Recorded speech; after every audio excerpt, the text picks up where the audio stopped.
Cha. Cha.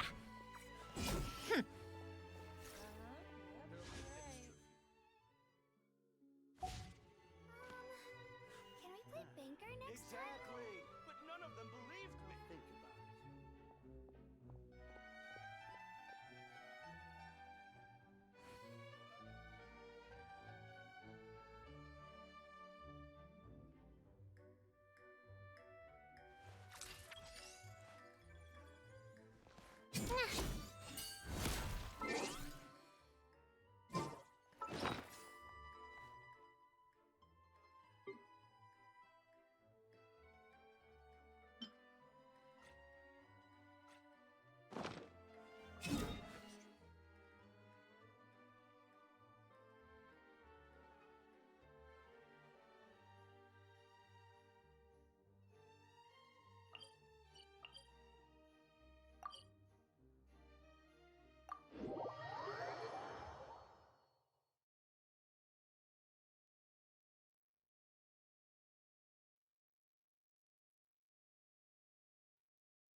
So, what's inside?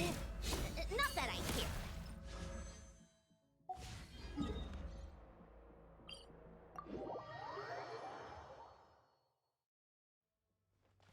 How tiresome.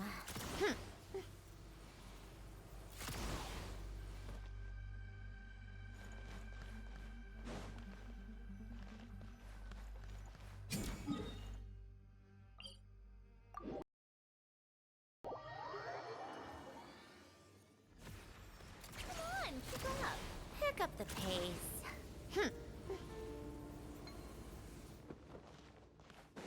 Take a break.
How tiresome.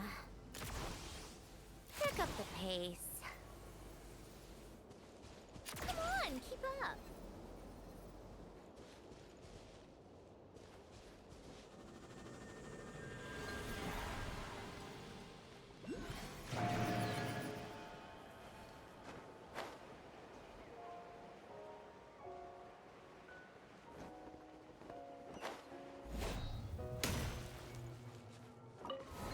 Take a break.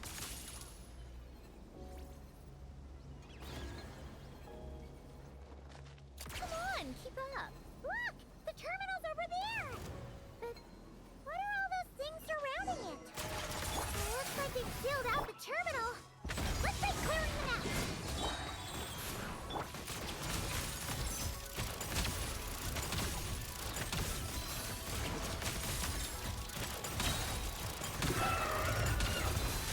Let's test my hypothesis. Come on, keep up.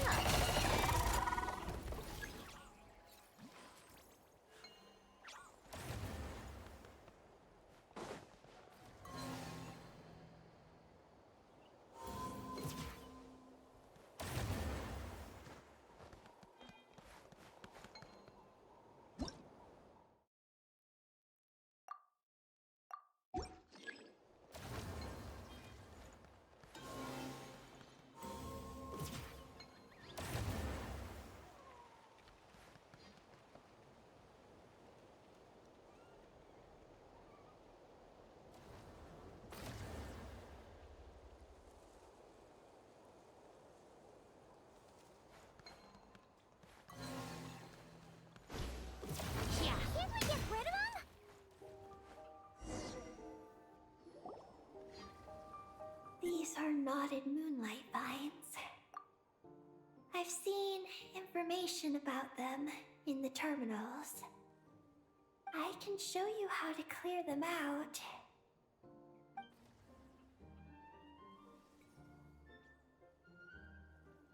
Huh? What did you do, Eggy? Let's try that again.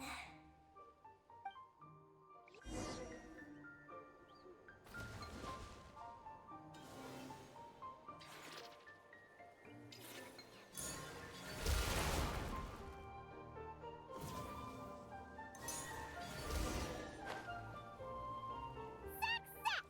The terminal should be working now! Come try it out, Eggy!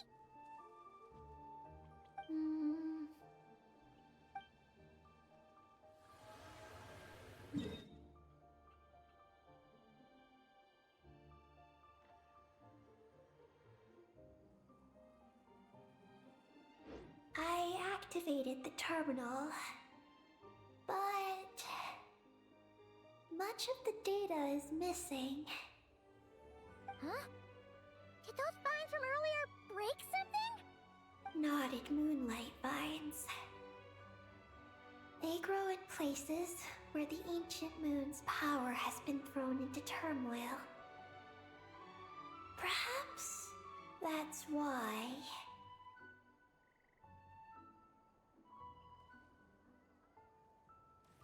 There's a damaged engineering blueprint here. Oh! Oh! You can barely make it out now! So, any news about Columbina? The terminal shows that a young girl entered this place, accompanied by a giant flying creature. That matches what your buddy said!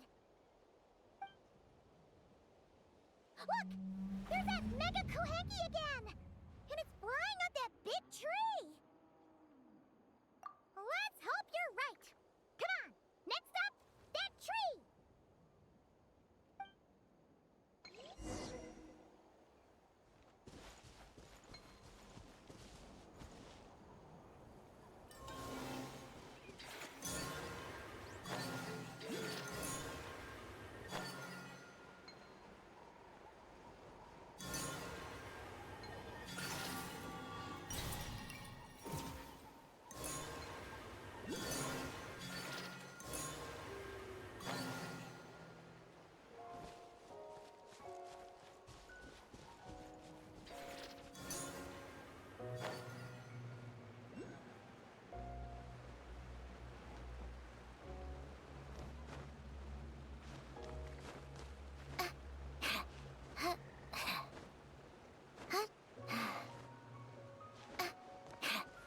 Take a break.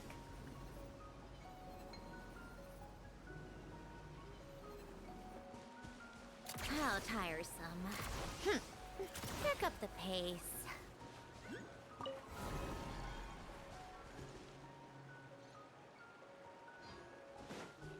Come on, keep up.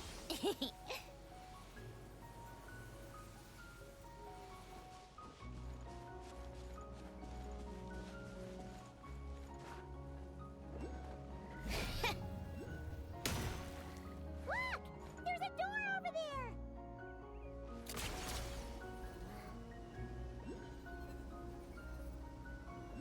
Oh, looks like the door won't open! But there's a crack! Let's see what's inside!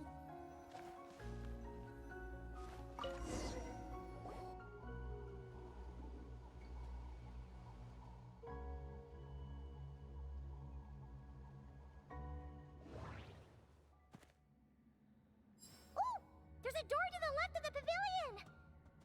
Seems like a back door. And where there's a back door, there's gotta be a path! Let's find it! Nothing interesting on the right.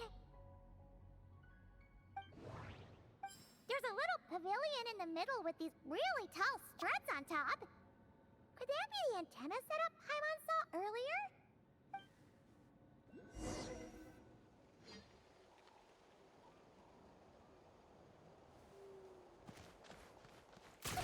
keep up. Pick up the pace.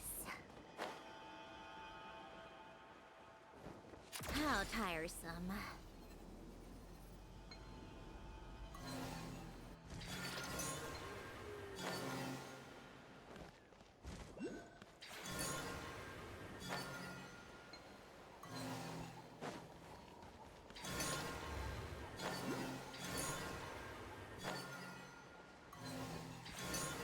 Security check in progress. Unidentified life forms detected. Oh no! We're trapped!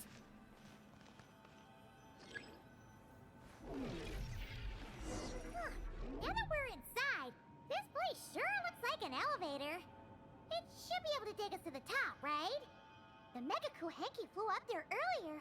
That means we might find Columbina there.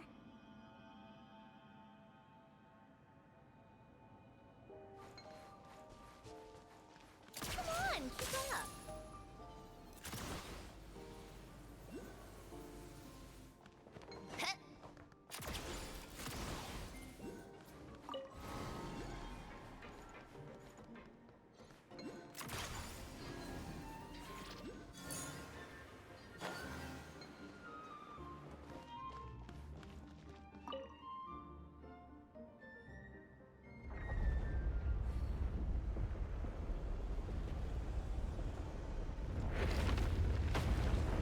Insufficient energy detected. Sky melt startup failed. Please check the power system. Huh? Skynaut must mean this elevator, right? Looks like they're really struggling for energy up here on the moon. We need to find out where we can get some more.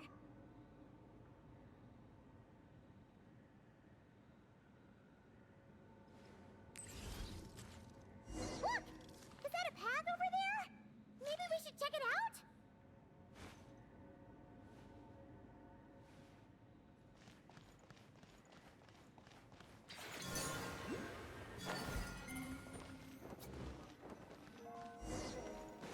Take a break.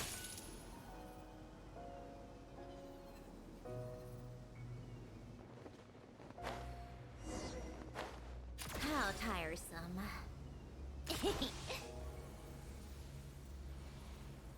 Yeah. Well, what do you know? There's another terminal here. And there aren't any moonlight vines nearby either. Talk about a pleasant surprise. Aggie, come give this one a try. Let's see if it works. All right.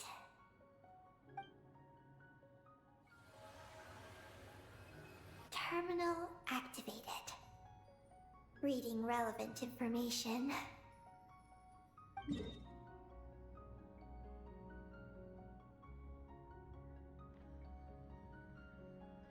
Paimon has a feeling we're gonna find some unexpected intel this time. Found it. A complete engineering blueprint. Wow! This one looks fresh out the press. Let Paimon take a closer look. Huh. That stub on the left looks just like the Ungi ring from the outside, but what are those two things on the right? The diagram in the bottom right. That's the power hub for the entire facility. It's located underground. Great! Looks like that's our destination. So, what's this one in the top right? It's the destination of the sky mount we just rode. The Space Life Form Capture Station. Space Life Form Capture Station? Did Paimon hear that right? Overall, this complex is composed of the Ungian biosphere and the Space Life Form Capture Station. Its designer was named Ungian, a researcher in the field of life sciences. He believed that among the stars lived many mysterious creatures we haven't discovered. Do those kinds of creatures really exist? Why did he want to capture them? Because he wanted to overturn Ibn Bellum's theory. He believed that the deep space signal received by the dragons was not a message their king had sent back, but rather, it came from some mysterious creature from beyond the stars. So, it all comes back to that signal! Yes. To that end, he built the capture station in the space above Ungian Circle. What a crazy idea! So, was it a success? I haven't found any relevant records. Makes sense. First off, though, we have to solve our power problem. The blueprints say the power system's underground. So, let's get moving!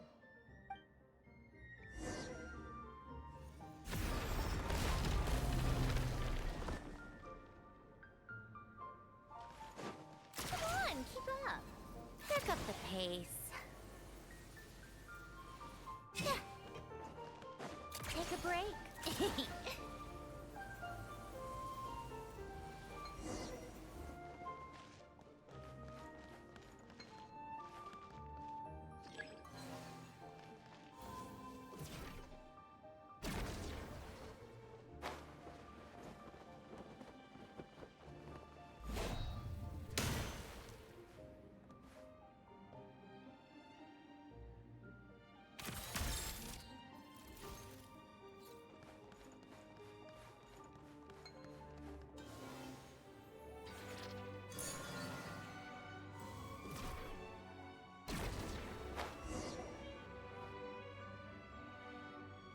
What's going on out there?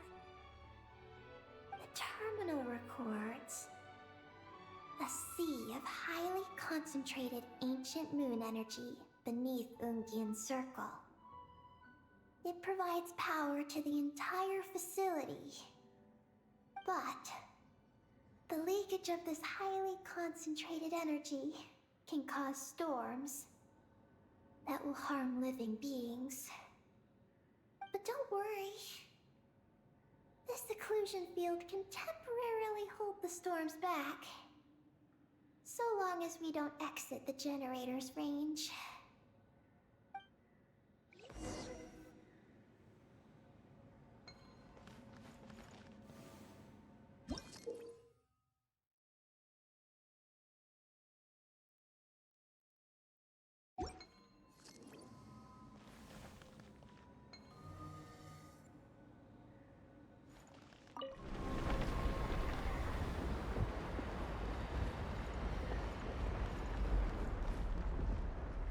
Huh? Is that an underground forest over there? Whew. Now Paimon's seen everything. Are we still going down? How deep does this go? Well, the deeper the roots go, the taller the tree grows. That's gotta mean that the capture station was built super duper high up. Paimon's getting real curious. Did the dragon manage to capture any mysterious space creatures?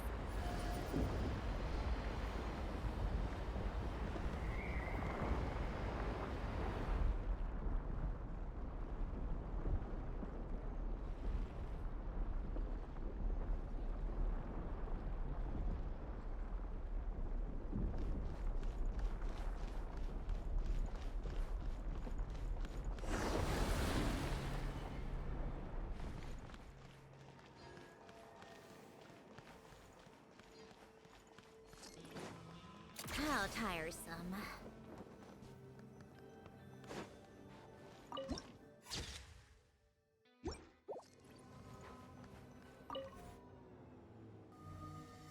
Turbine 1, auto-diagnostic. Operation normal. Turbine 2, auto-diagnostic. 2, malfunctions detected. Turbine 3, auto-diagnostic. 1, malfunction detected. Turbine 4, auto-diagnostic. 4, malfunctions detected. Archaean storm occlusion field activated. Please proceed to the malfunction points for maintenance.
jump!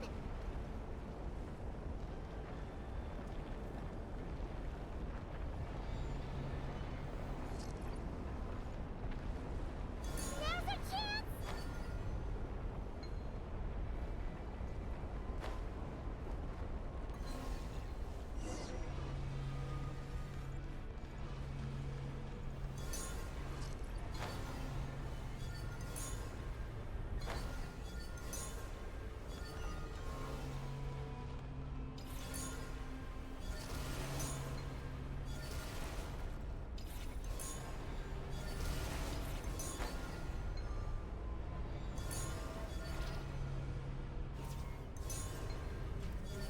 Is that all of them? Why has nothing changed? There's a terminal. Oh, that's a terminal, all right. We'll leave this to you, Eggy. Turbine 4, repaired. Ah! Monsters! Look sharp! We gotta protect Eggy while she reads the terminal!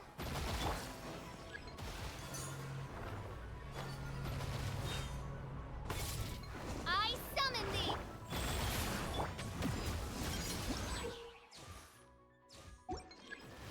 To ashes!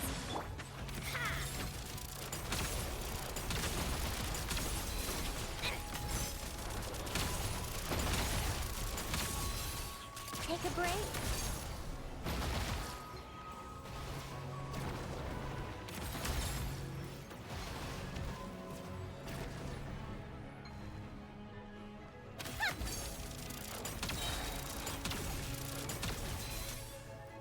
Midnight Phantasma. Real life.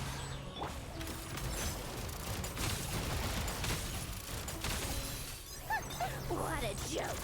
Come on, keep up. Peggy, the Traveler's beaten those monsters. How are things on your end? This is Project Moongazer. Huh? Is that recorded in this one, too? Nothing about the project. But there's a supplementary note. To my mentors, Ungin and his beloved McGee's Getty. Your contributions to Project Moongazer shall not be forgotten. Sounds like something an academia student would write.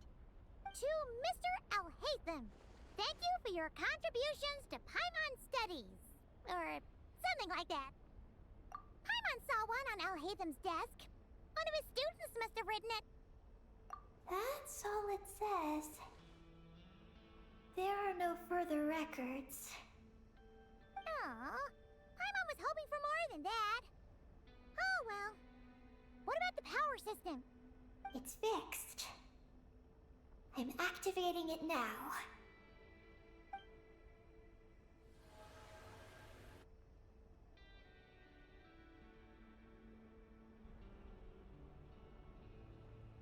Oh, it worked! Uh-oh. Those big wheels are spinning so fast, they might suck us in! We gotta skedaddle! Now!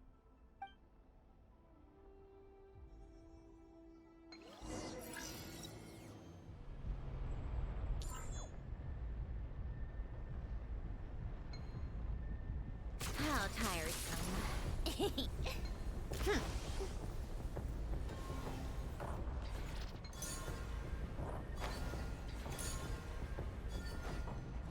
Take a break.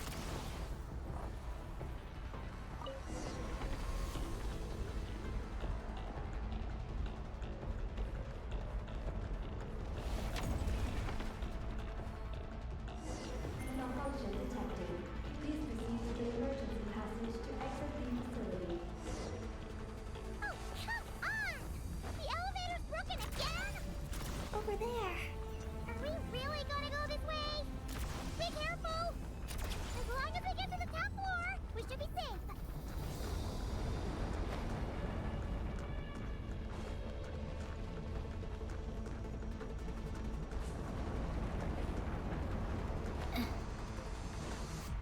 Oh no! The wheels are speeding up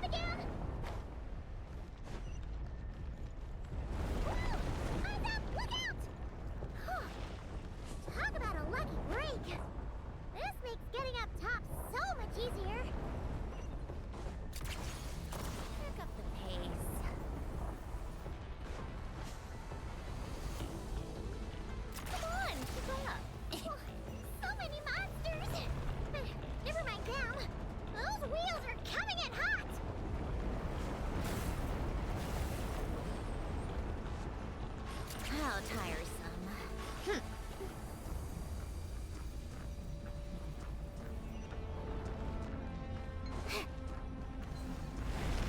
again! We gotta move fast! This place is falling apart!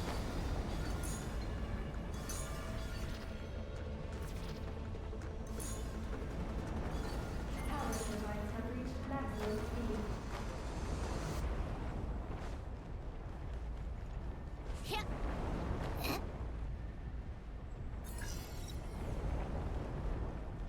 Come on, keep up!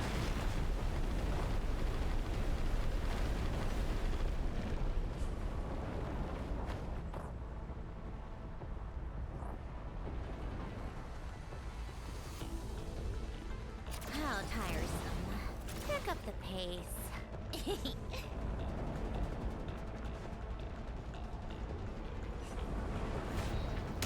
Come on, keep up!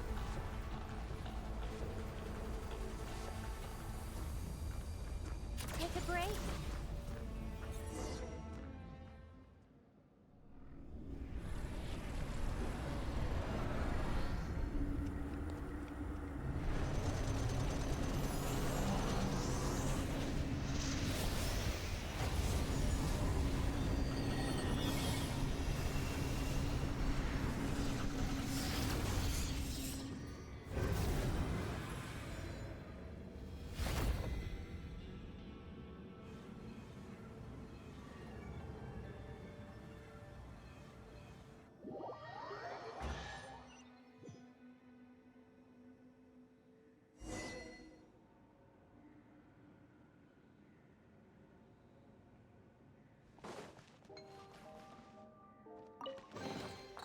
Huh? All that work for this.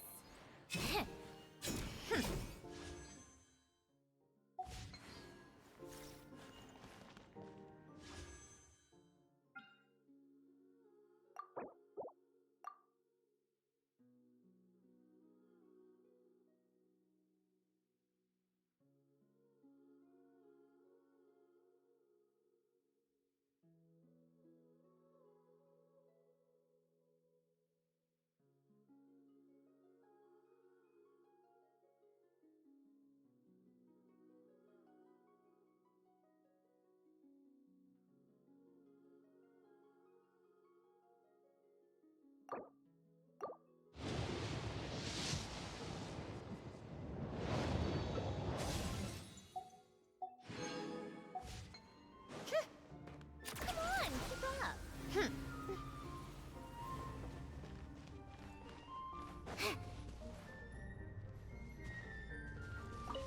Looks like we fixed the power hub! And these pipes are back to normal, too!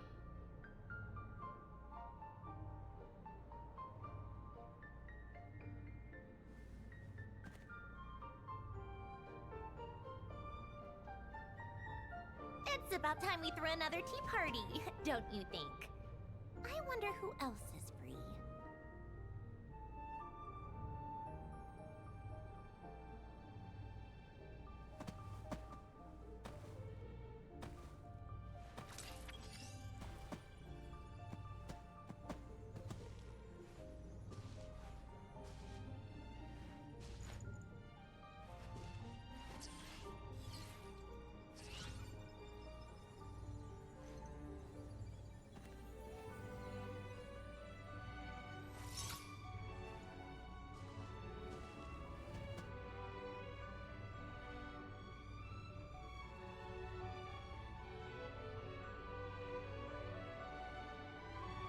I like music. In fact, I've taught myself to play many different instruments. You don't believe me? Find me a piano, and I'll show you a thing or two.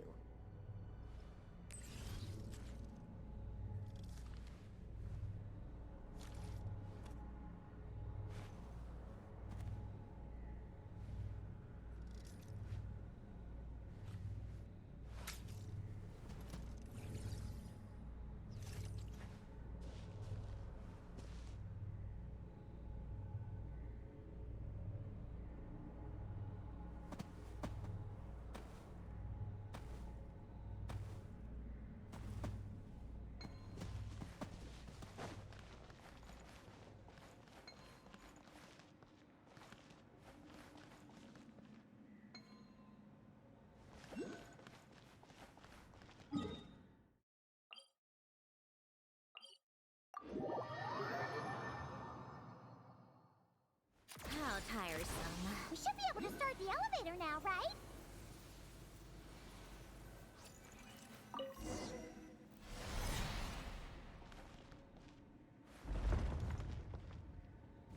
Okay, nice and steady. We shouldn't fall this time. Paimon's been wondering what this space life form capture station looks like. And if the dragon researchers ever caught any space creature. Speaking of which, Traveler, do you think the dragons would have mistaken you for a space creature and captured you for their research if you'd arrived back then? Never mind. Best not to dwell on such scary thoughts. Dragons don't eat humans. What's so scary about them? Aggie, are you going through a rebellious phase? You're talking back to grown-ups like a little bird who's learned to fly. You're not a grown-up. And I am not a little bird. Nor do I have wings to fly with.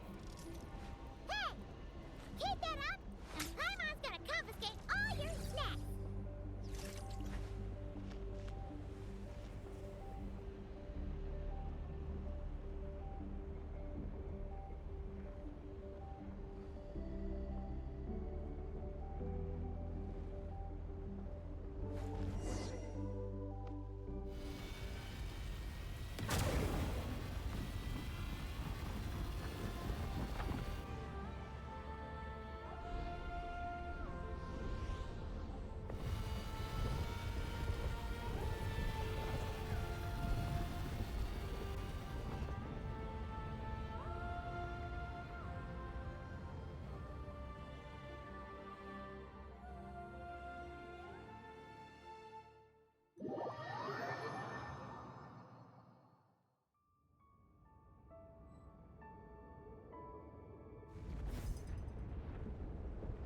Look!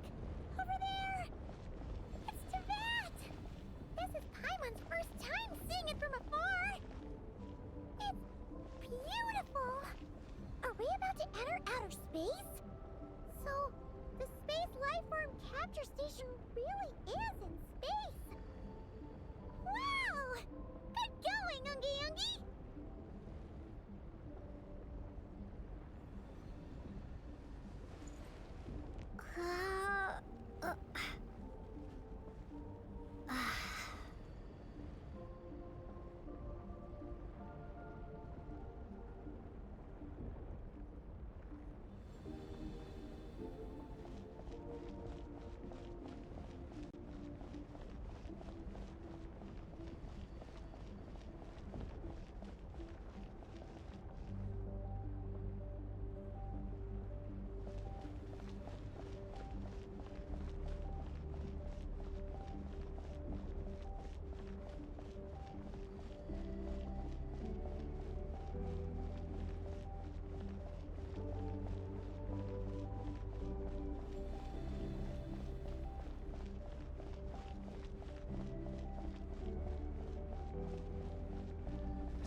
Whoa! You're floating! Looks like we really did get sent into space! Let's search this place carefully first. Paimon just hopes we don't get jumped by any space life forms.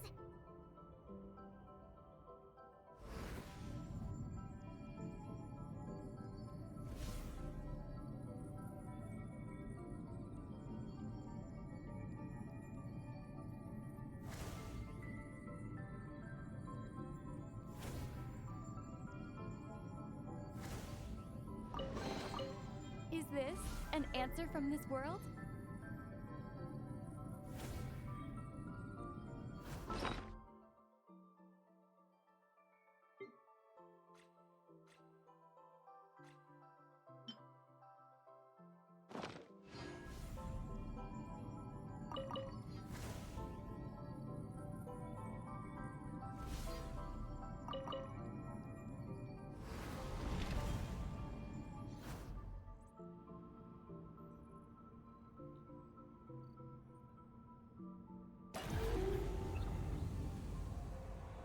Maggie, how's everything going?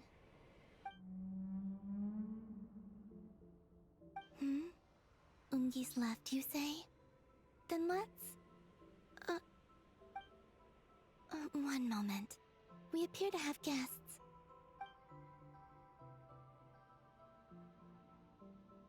Traveler, Paimon, how did you...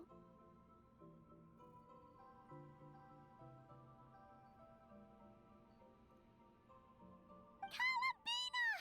Oh, it's really you this time! Finally! We found you!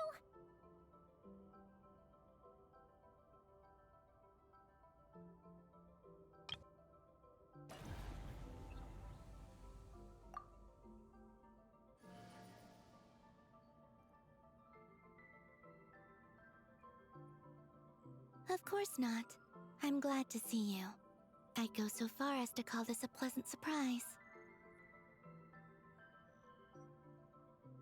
What did Paimon say? Still, how did you get to the moon?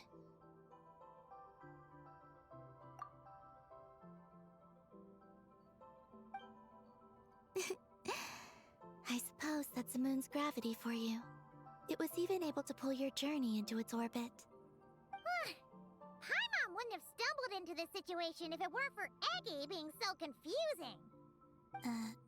Eggy? Is that your name now? My name is Ninin. She's Ninin, aka Eggy. Please don't blame her, Paimon. I, too, am partly responsible for this. Oh, Paimon was just kidding. But why would you say that? What exactly happened between you two anyway? Let me see. After returning to the moon, I had an idea. I wanted to tidy this place up, and then invite my friends to come visit.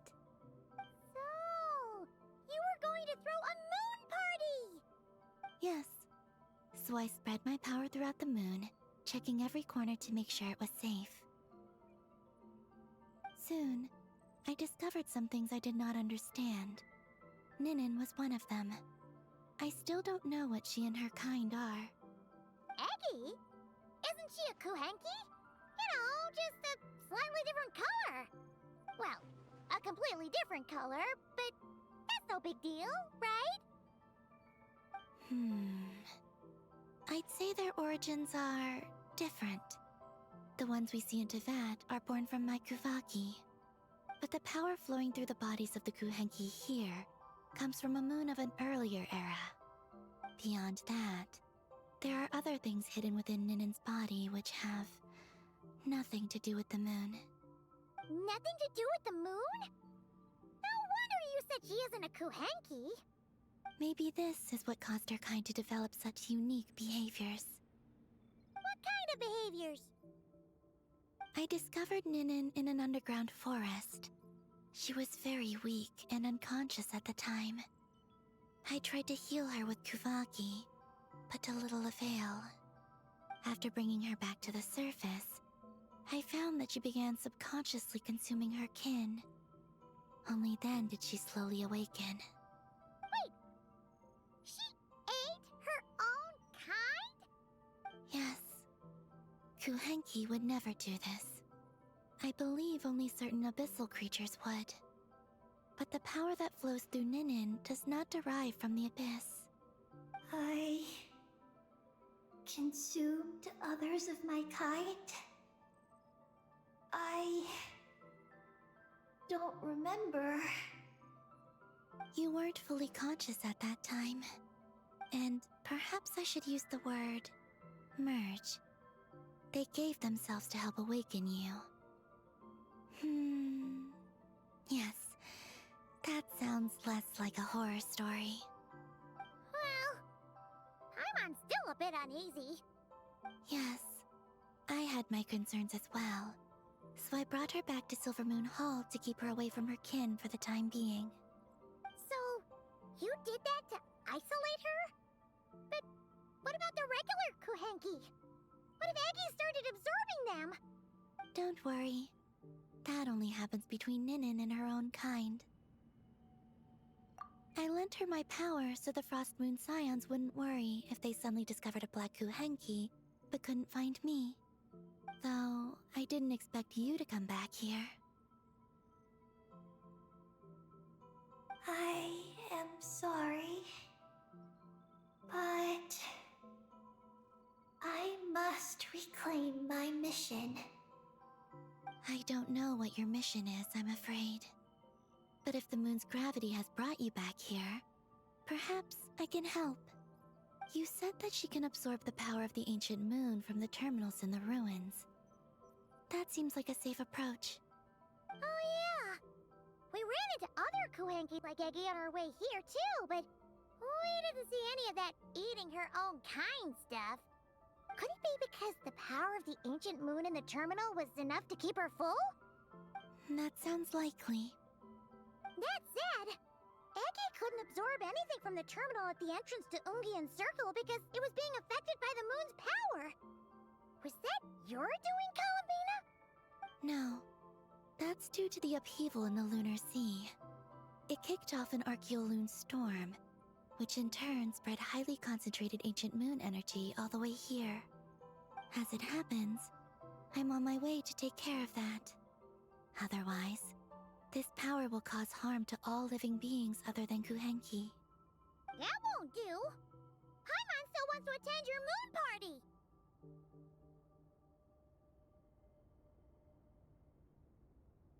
Maggie, You mean the Mega Kuhenki we saw earlier? Her name's Maggie, and the Lunar Sea is her home. It's thanks to that high concentration of energy that she's taken her current form. She has a companion there as well, named Ungi. Oh! So, there are two Mega Kuhenki? Yes, but Ungi's been very irritable lately. He got into a fight with Maggie, the aftershocks of which stirred up the Lunar Sea and caused the storm. Oh dear. Companions are supposed to get along, not fight. Take the Traveler and Paimon, for instance. We never fight about anything. I respect my elders. And you are great teachers. I've learned a lot from you about getting along with friends. Aw. In that case, leave this to us. We'll get those Mega Kuhenki to make up. That alone won't be enough, unfortunately. The Archeoloon storm has already formed. So I plan to extract the ancient moon's fount at the center of the Lunar Sea, which lies at the heart of the energy storm. Oh. And that will not only calm the storm, but also prevent further problems, even if they start fighting again? I believe so, yes. Alrighty then. When do we head out? The sooner we solve this problem, the sooner we can help Eggy. Paimon really wants to know what her mission is. I had been monitoring Ungi's movements before you arrived. If we want to avoid hurting him, it might be best if we wait for him to leave before retrieving the ancient moon's fount. Then, we can look to help him and Maggie mend fences. Maggie told me that she can't detect Ungi's energy fluctuations at the moment. That means he must have gone somewhere else. Huh? Wait! Aren't we wasting time dawdling around here then? Not to worry. We can still make it in time if we leave right away. Please, wait. I want to ask her a question. Maggie? Sure. But she might not be able to answer you very well. Maggie. Hello. My name is Ninin. Is yours McGee's Getty? Maggie's Getty? Wait a minute! Isn't that the name from the terminal just now? So, she turned into a Mega Kuhenki? What's going on? Then the second one, Ungi, could that be... I don't know what to make of this either. But that's most likely Ungin. What's wrong? You look shocked.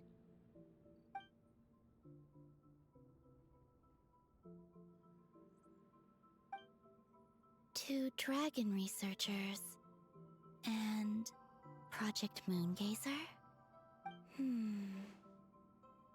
It seems my home has secrets that even I know nothing about. Come with me for now. Once we resolve the issue of the Archeoloon storm, we might be able to speak to Ungi. Okay, let's go!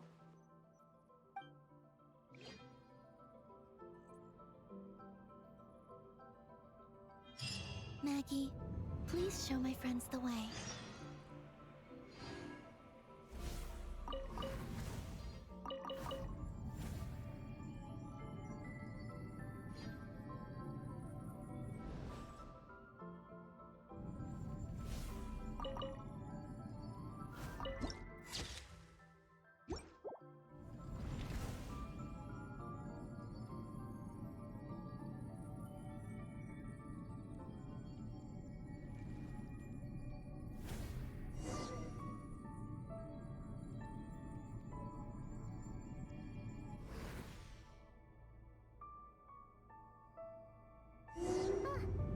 Are we gonna fly straight down?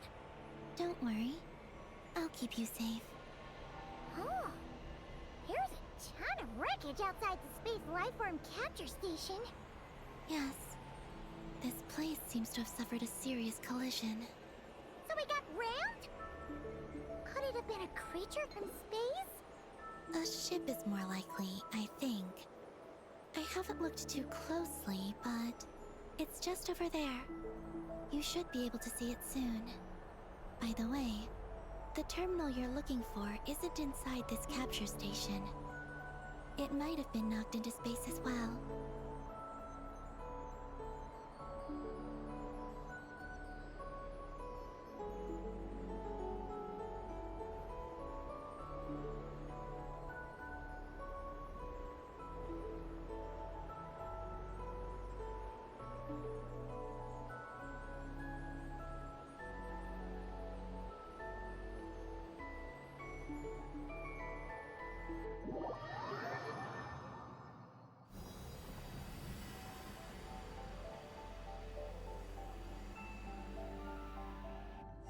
Oh, we finally made it down! That was even crazier than falling out of the escape pod! Stay close to me. We're about to accelerate. Ah, not again!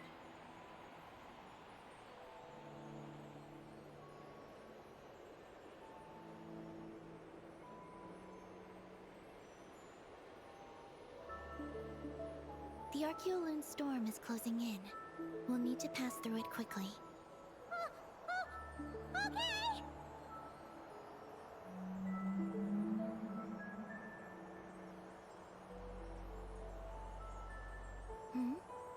Maggie seems to have sensed Ungian's presence. What? He's back so soon? We'll need to be more careful from this point on.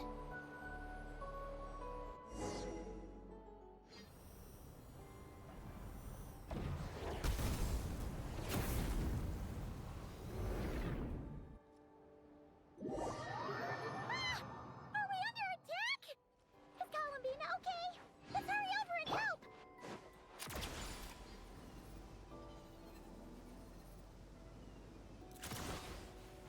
Maggie's been shut down! Those blue areas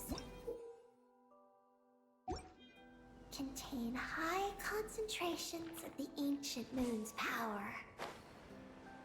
It's best not to touch them. Are you alright? Maggie's hurt, but it's nothing life-threatening. Why is this happening? Are they supposed to be a couple? Is this what people call a domestic dispute?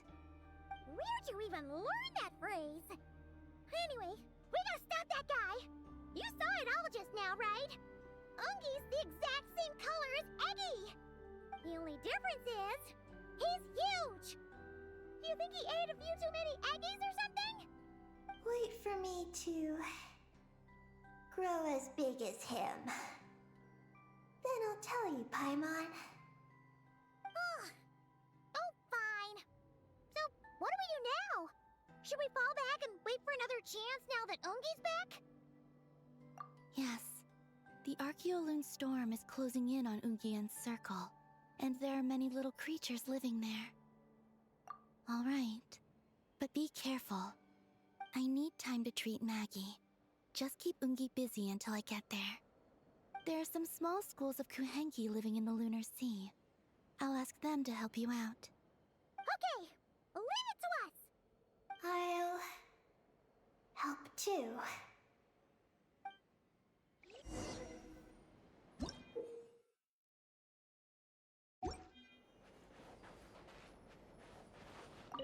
Oh! Are these the Kohenki Kalamina sent to help us? Looks like they're pointing the way! Let's follow their lead!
Why are they all crowding around here and not leaving?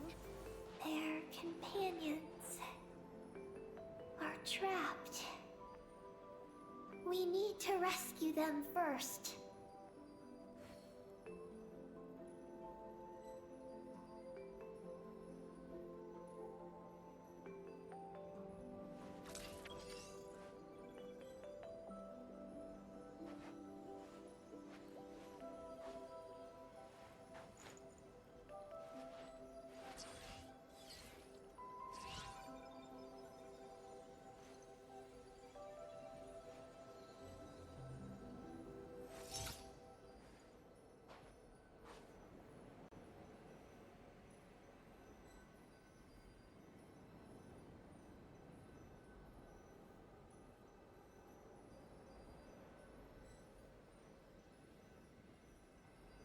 It's about time we threw another tea party, don't you think?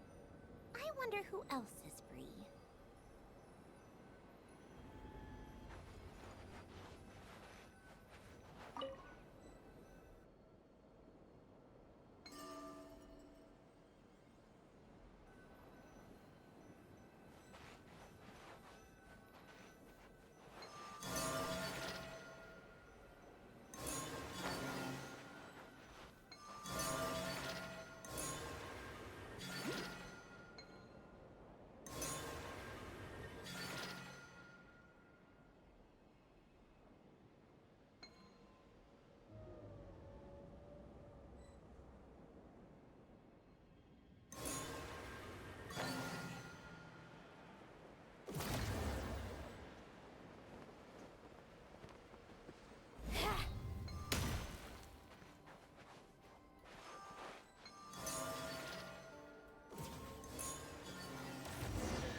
us across if they imitated those jellyfish?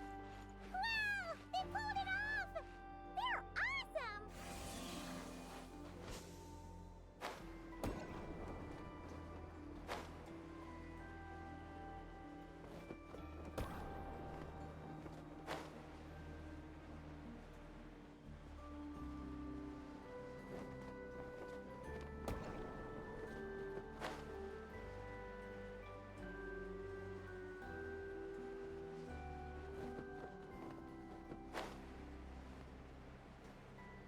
How tiresome.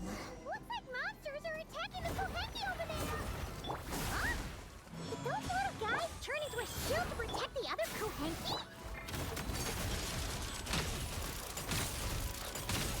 A spot of tea time entertainment. Take a break. How tiresome.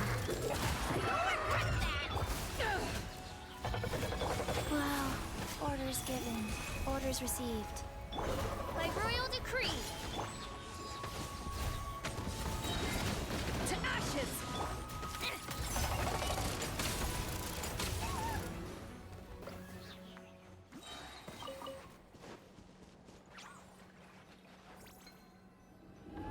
Since this school of Kohenki can mimic jellyfish, do you think they could mimic that whale over there, too?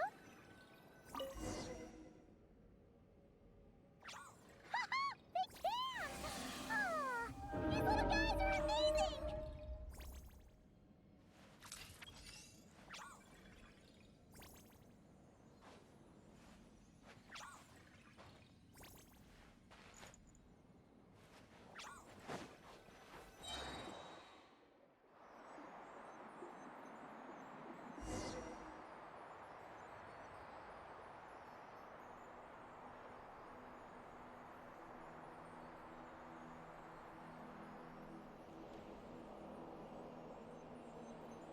Watch out! Ah! Ogi's seen us!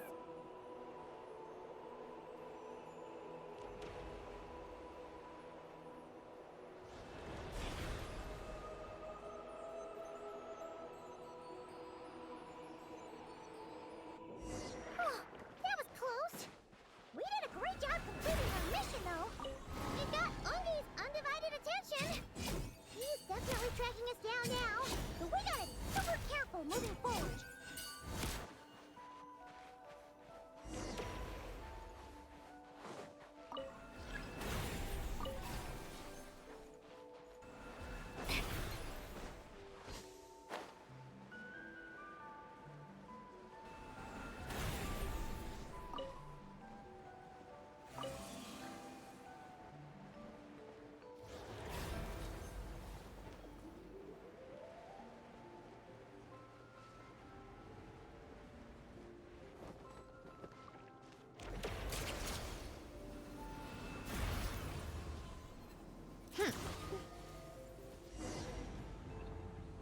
Look!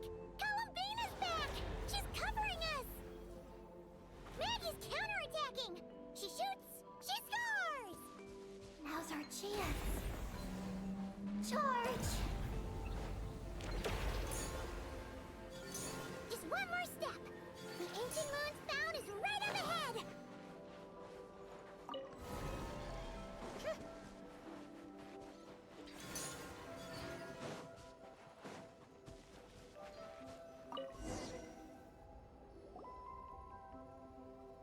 We finally got our hands on the fount! That's mission accomplished, right? I sense there's information I need in here. So, you don't just absorb data from terminals? Because this looks like it formed naturally. No, it's artificial. I can feel it. Oh. Be careful then.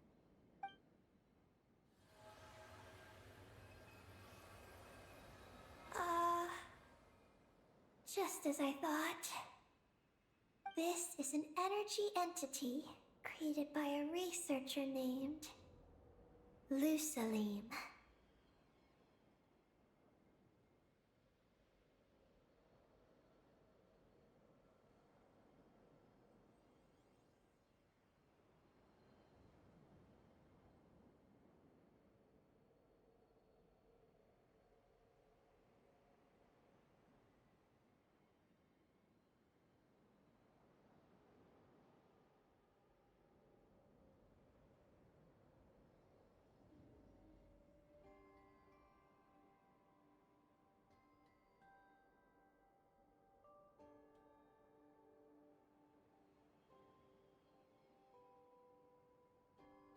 Ungian and Maggie's student.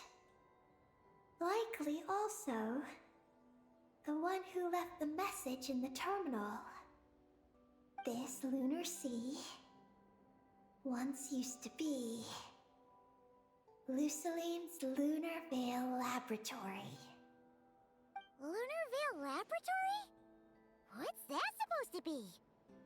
It's a grand project meant to hide the moon. Hide the moon? Whoa! All these guys, all these dragons sure had big dreams. How'd they plan to pull that off? The exact principles are unclear, but it seems to have something to do with his teacher, Ungin.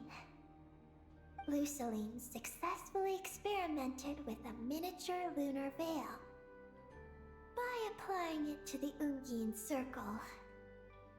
Oh, Paimon remembers now.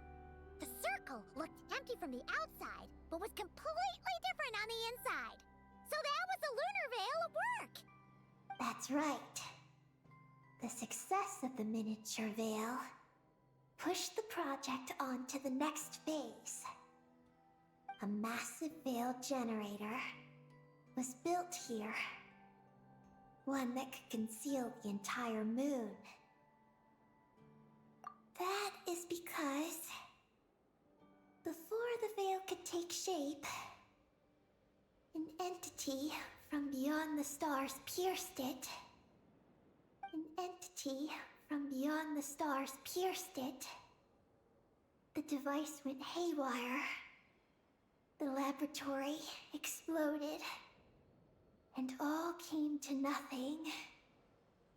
Only deep underground might some traces still remain. Wait, a being from beyond the stars? Could it be? No one anticipated the entity's arrival, but it changed everything. Luciline had designed the lunar veil as a crucial part of Project Moongazer, but it had to be suspended.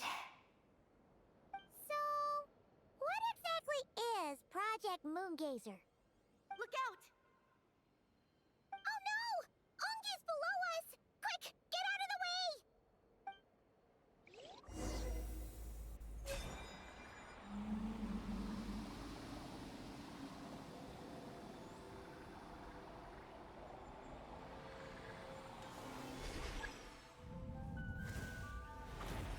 It's Calabina and Maggie! They're here to help!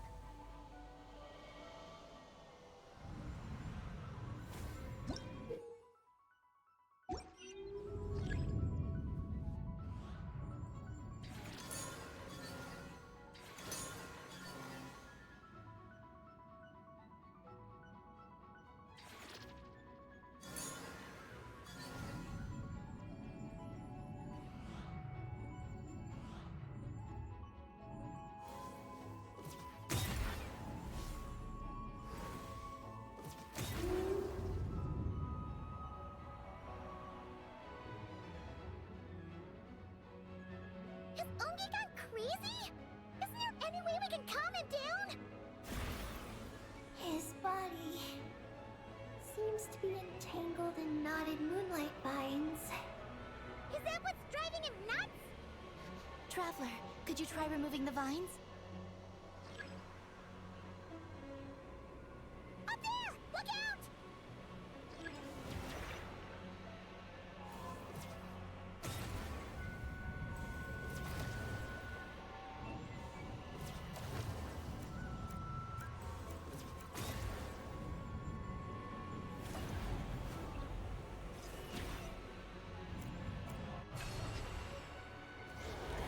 Looks like he's prepping a huge attack! We gotta stop him somehow!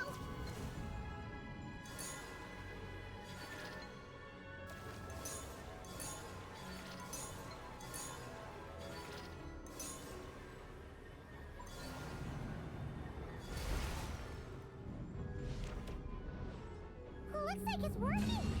Come on! Let's get rid of those vines!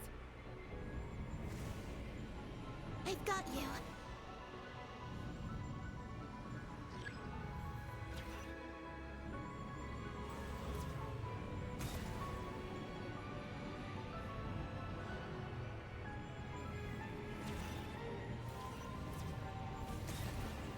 Hold on a little longer. Maggie's shaking him off.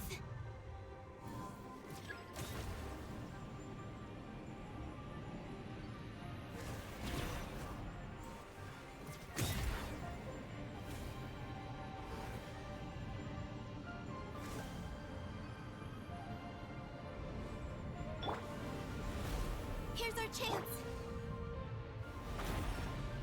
Look! More vines! Quick! Clear them out!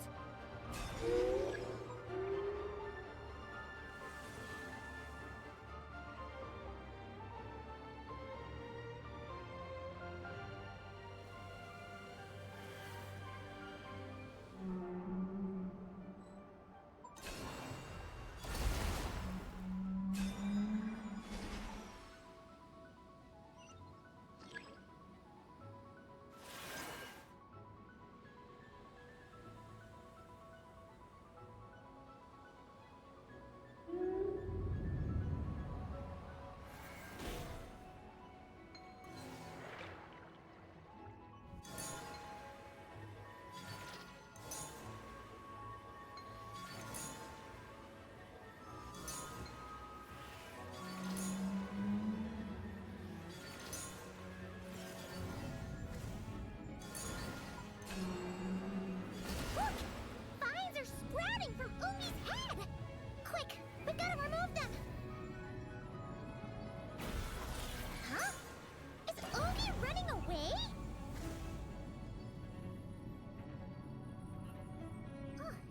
Where'd he run off to? Down below.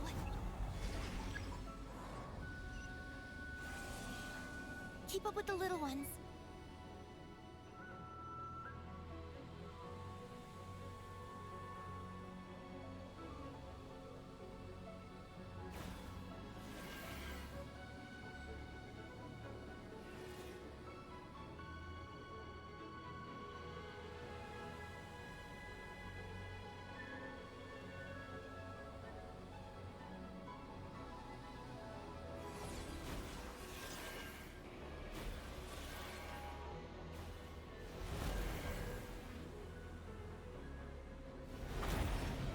Here's our chance.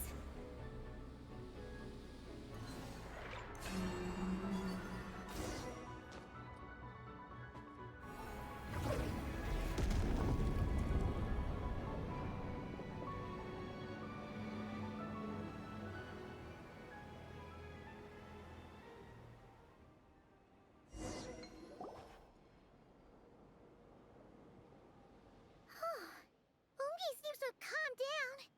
So, were those vines the real culprits all along? He's still in pain. I can tell. His mind's been thrown into chaos, and he can't communicate with me. It's because of the information inside him. I can feel it. He and I are of the same kind, after all.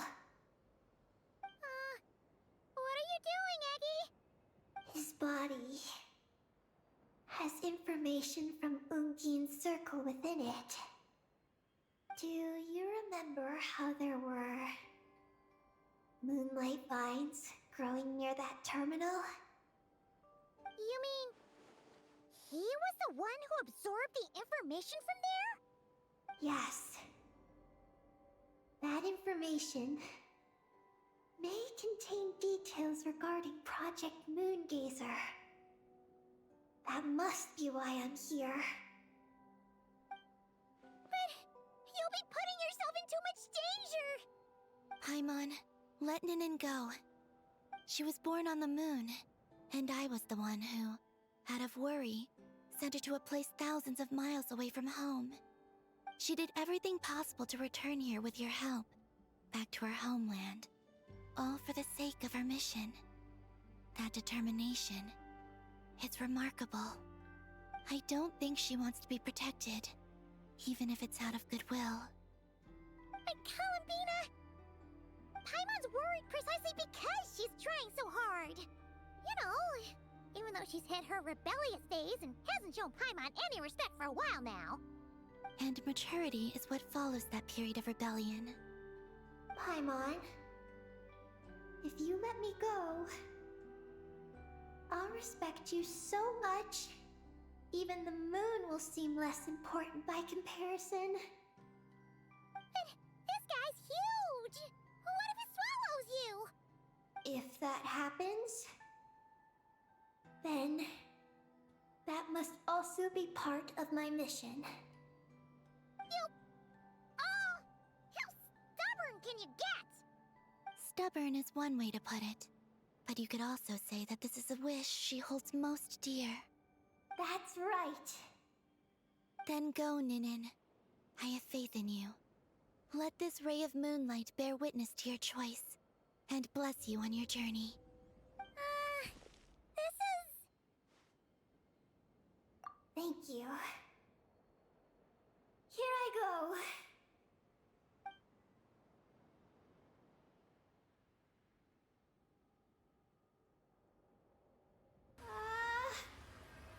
Come on, Eggy! You'll get through your rebellious phase! Paimon knows it! I can do this.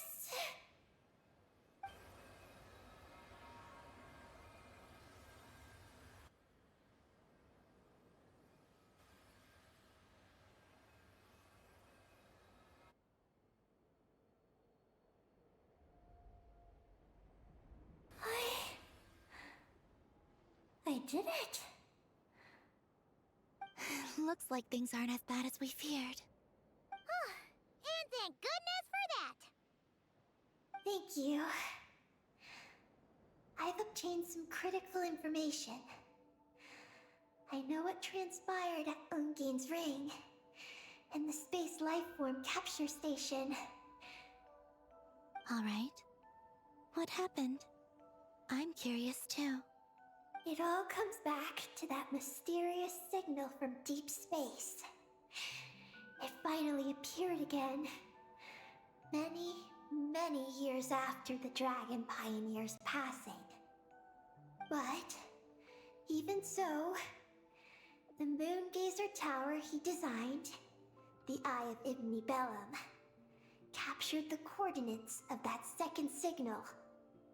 Wait! He finally did it?! Awesome! So, where did the signal come from? From the depths of space. Far away from the moon. So far away that the spaceship could barely reach it. And even then, it would lack sufficient energy to return. But Ungian, the life scientist, chose to pilot a spaceship named Moongazer and set out for those coordinates nonetheless. Wait, did he go cuckoo or something? Or was he not planning to come back? Perhaps it was enough for him that he'd be able to decipher the signal. And at that distance, he might have been able to transmit his discovery back. So, what happened? He disappeared into the sea of stars. And the dragons did not receive any messages from Moongazer thereafter. So, he failed. No. Years later, the space lifeform capture station was suddenly ramped by an unknown object. After emergency repairs were complete, the researchers discovered that the object that ramped the station was a cloaked spaceship. Cloaked? Like, invisible? Could it have been... Yes. It was the Moongazer. Though why it was cloaked is a mystery. Ungian's wife, McGee's, was the first to enter the spaceship. But she only found a round, black, spiky creature inside. Archeoloon spectrometers indicated that the creature matched Ungian's data signature. What happened? Megis ran a series of tests, and thus discovered that her lover was fusing with some unknown creature. Oh, that's terrifying! Was it the mysterious space life form that had sent the signal? Did it eat Ungian? Could he still be saved? Unfortunately, the dragon researchers had never encountered such a situation before. At a loss, they could only watch helplessly as Ungian transformed into an entirely new life form. Then, Ungian awoke, and he passed a message to them. There is no information about this. Ah, seriously? There's still some missing intel? Hearing all this, Ungian had it super rough. He tried to capture an alien, but ended up getting caught himself! That's not the case. The ship's logs show that the creature emitting the signal didn't attack Ungian. Instead, he was the one who chose to fuse with it. In this way, the creature was able to overcome the language barrier and pass a message to the dragons. What a surprising turn of events. It seems that message may be the key to understanding Project Moongazer. I'm getting more curious about what it is by the moment. So, was Ungian still alive after all that? After delivering the message, Ungian began to die. But McGee's, being an expert in life sciences herself, used an experimental technique on him. One that could convert a life form into one composed of pure, ancient moon energy. Oh, that sounds a lot like the dragon's phlogistonization. So, did she succeed? To an extent. She saved his body and created Ungi, the first artificially birthed Kuhanki on the moon.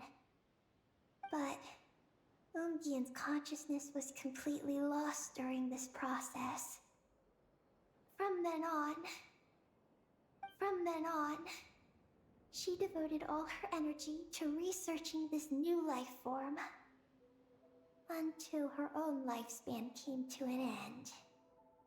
Then, she requested that her student, Lusalim, use the same technique on her, ultimately being converted into a new life form. Just as with Ungian, her consciousness was not preserved.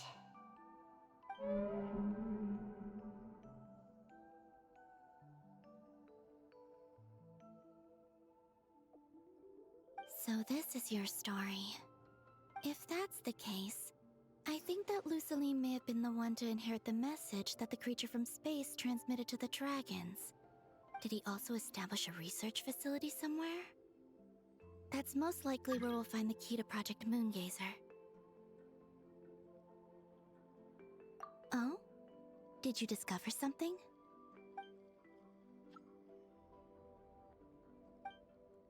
It was destroyed by a descender from beyond the heavens? In that case, I fear the great ruler of the firmament is the likely culprit. A veil that could obscure the moon. That sounds very similar to the false sky. Yeah, like some sort of baby version. But his research institute has already been destroyed. He might have been lost in that explosion too. My guess is just the opposite. That Lusalim didn't perish, and that his research survived. Huh? Why do you say that? As you can see, apart from the Lunar Sea itself, none of the draconic facilities have been destroyed. Not the Eye of Ibni Bellum, not Ungian's Circle, not the space lifeform capture station. Their survival doesn't seem in line with the plan laid down by the one who changed the world. So, you're saying that Luceline protected them somehow? Yes. He might have struck a bargain using the fruits of his research, and followed the ruler of the heavens thereafter. That makes sense. And if it's true, he might have continued Project Moongazer elsewhere. But where? I do know of one other place on the moon. If Project Moongazer was hidden anywhere, my guess is that would be it. However... Ninin, is there something you haven't told us? Huh? Among your kind, only you have a mission you seek to fulfill. Oh, that's true. Now you mention it, Hecky's buddies all seem super carefree. Don't worry. I won't force you to answer. I just want to know more about you. After all, out of all the terminals we've seen, not a single one seems to contain information about you. I don't know either. It's okay. I'm just curious. If you don't want to talk about it, you don't have to. We trust you. What if I really am hiding something from you? I'm just... curious too. Keeping secrets isn't always a bad thing. I learned that from a friend. But if I do get angry, I might take the hat I gave you back. And Paimon will throw the snack she was saving for you into the lunar sea. I understand. I promise I won't hide anything from you. Then I'll take your word for it, Ninin. Now, please follow me. There's a base on the far side of the moon. My powers tell me that it's massive. I originally planned to save it for last, because cleaning it up would probably be exhausting. But now, I suppose it has to be moved up the schedule. I have a feeling we'll find the answers to our remaining questions there. Thank you. How can I repay you for all this? Look, Paimon. Don't you think Ninin's matured even more now? You're right. She's actually talking about paying us back. But we're friends, so there's no need for all that. Yes. She taught me that lesson, actually. You could stand to learn it too, Ninin. Well then, follow me when you're ready.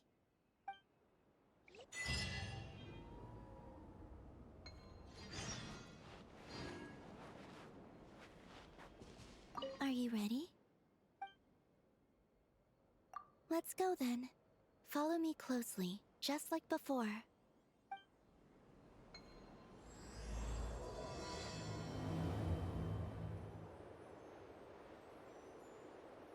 So, how does your friendship work? We share tasty food with each other? Yes, and Paimon has wonderful taste in food, especially in snacks. We also often chat and play games together. You know, in Silvermoon Hall. I remember that place. It is beautiful. And there are other Kuhenki there. Though I neglected to make friends with them. That's because you had your mission on your mind and nothing else. It's okay, though.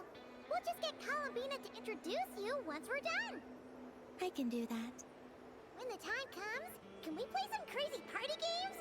We won't be bothering anyone out there anyway. A party on the moon wouldn't disturb anyone either. Oh, right! And a moon party sounds way more exciting. Sounds like fun.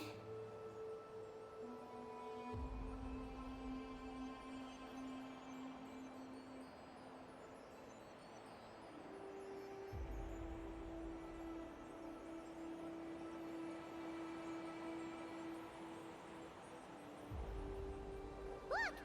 Looks like there's something up ahead! We're almost there.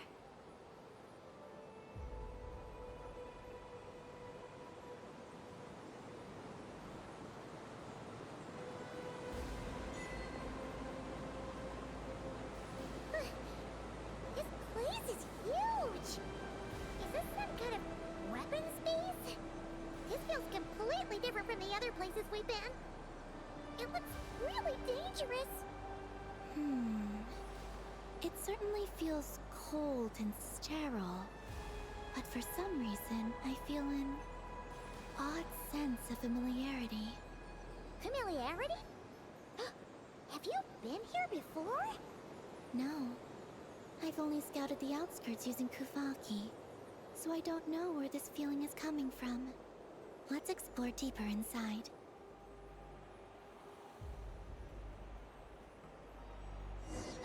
Something's coming! We gotta scoot!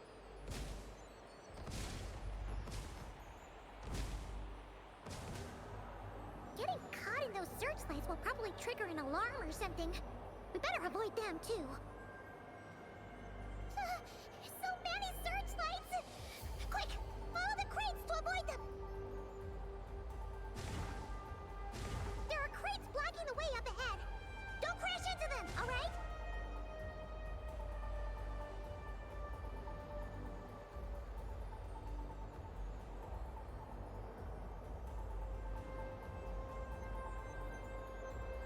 There are too many searchlights up ahead. Let's find another way around.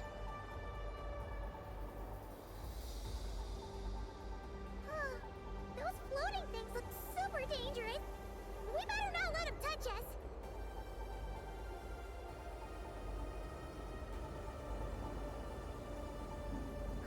And another searchlight.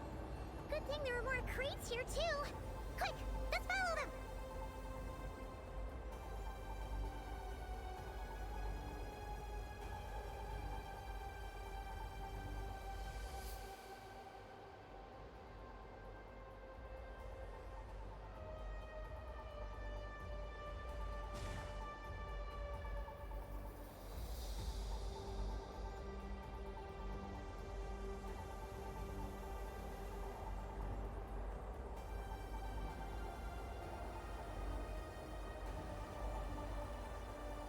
Oh no! The searchlights have us in their sights! Let's speed up and rush through. Look! Is that the entrance?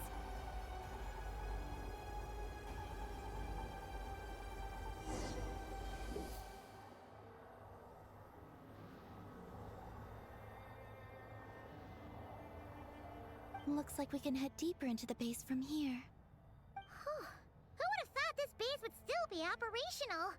This is crazy. In that case, let's not disturb the fruits of their labor. What are you talking about? Paimon thought we could turn this place upside down now that you're here.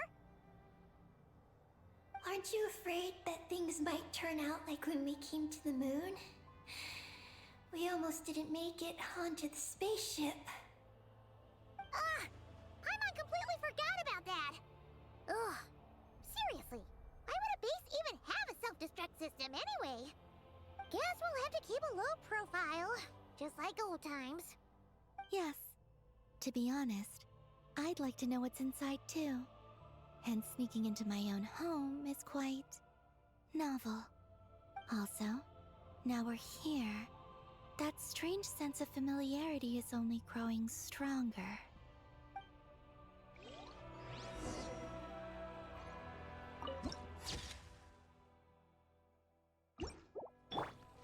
Come on, keep up. Pick up the pace. Take a break.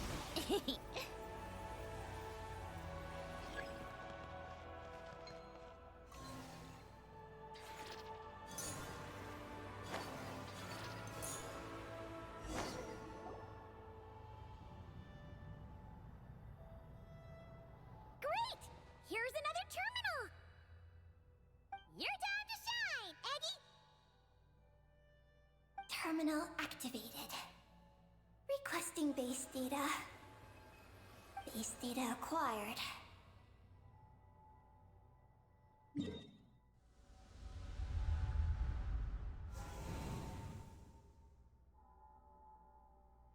Searching for Project Moongazer.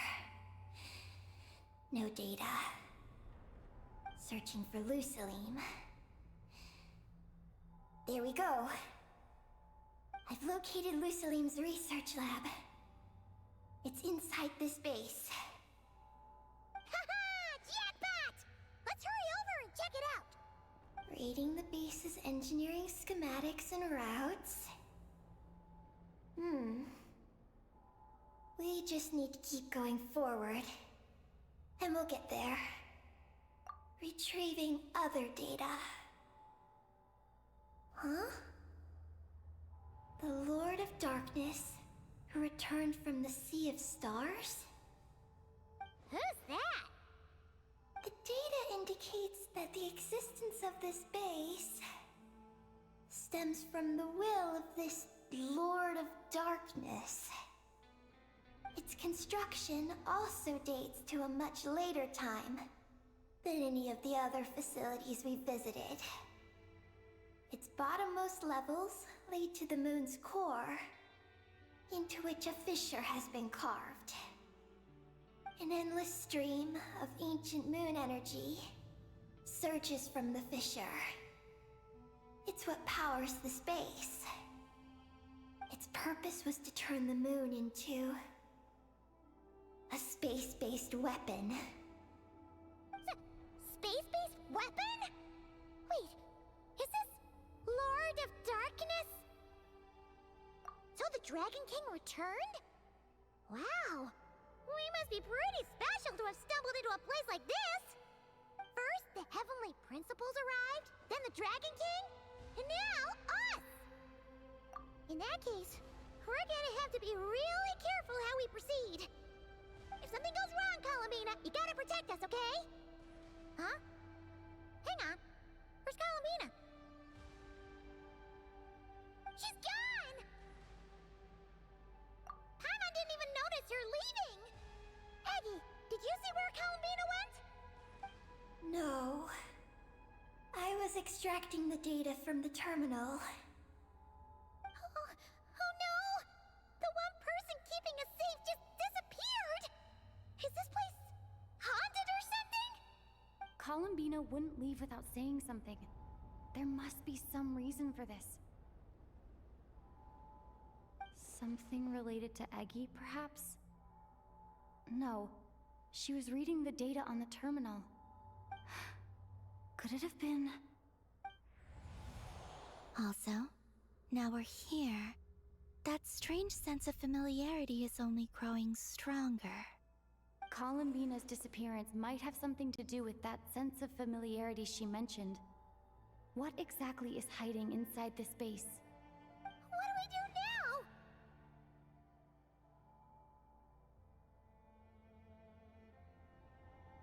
now? Yes. That place must hold the secrets this base conceals. We might find some clues about Columbina's disappearance there. That said, our route requires us to pass through the security systems ahead. We can't afford to trigger a base-wide alarm. Is there a way to disable the security somehow? Let Paimon see.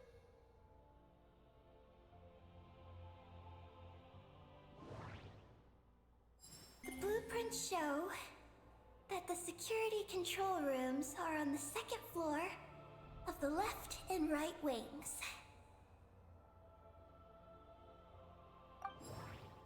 The blueprints show that the security control rooms are on the second floor of the left and right wings. Looks like this room leads to the second floor. Looks like there's been a cave-in. There's no way through. That route over there leads to Lucilim's lab, but we gotta find a way to switch the security out first. Looks like we need to reach the second floor through the room on the left. That's where the security control room is. How about we find a way to sneak in and check it out?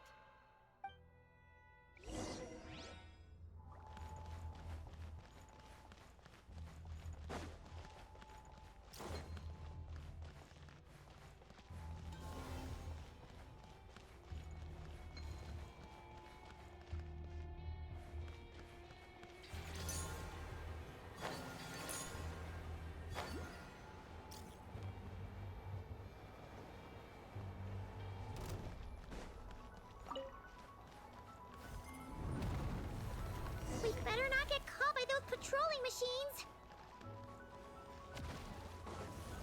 Midnight Santa...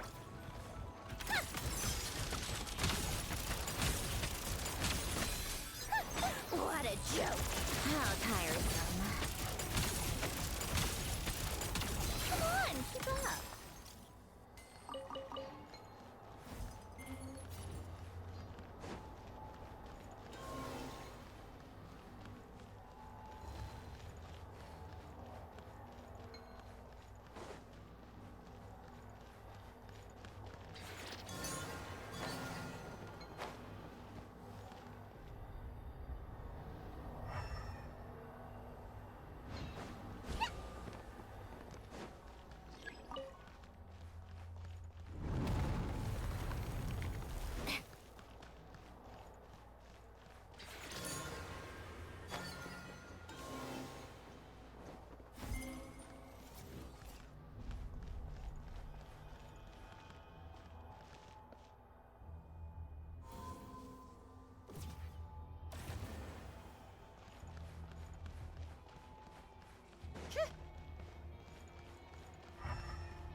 Whoa! Here comes a guard machine!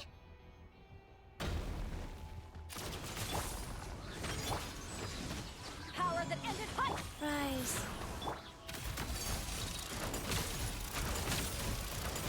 Take a break. Phew! You made quick work of them. We should be able to keep moving now.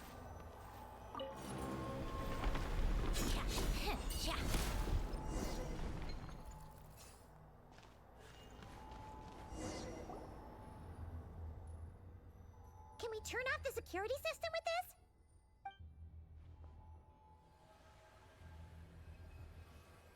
That's right. These are the security controls. But it seems we need to shut down both the security controls here and in the room on the right. And we need to do it in quick succession. So, that means once we turn the security system off here, we've got to hurry over to the other control room as fast as we can, right?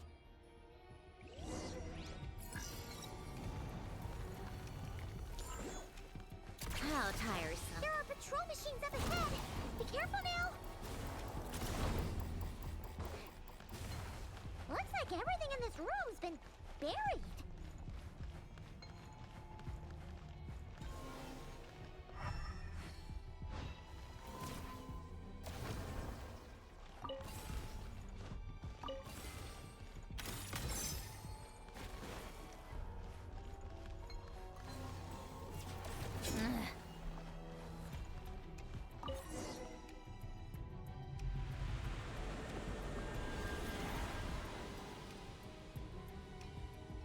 Great! The alarm's been disabled. We should be able to proceed now, right?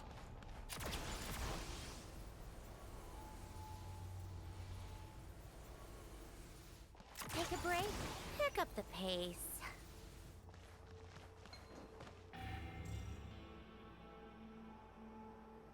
What is this place? The security feels even tighter than before.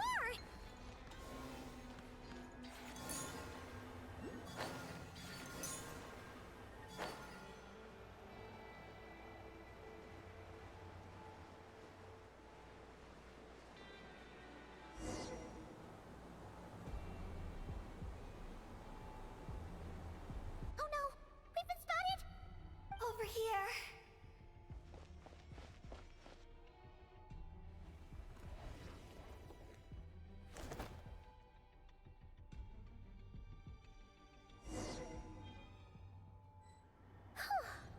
This place seems safer now.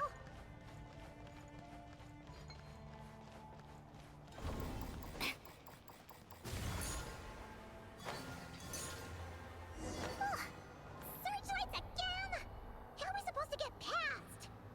Can we use something to create blind spots?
it and see what we can find.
Come on, keep up.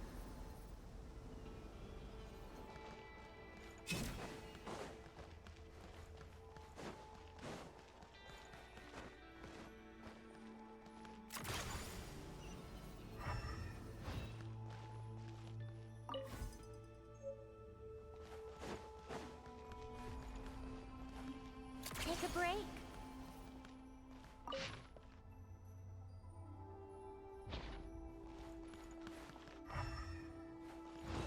How tiresome.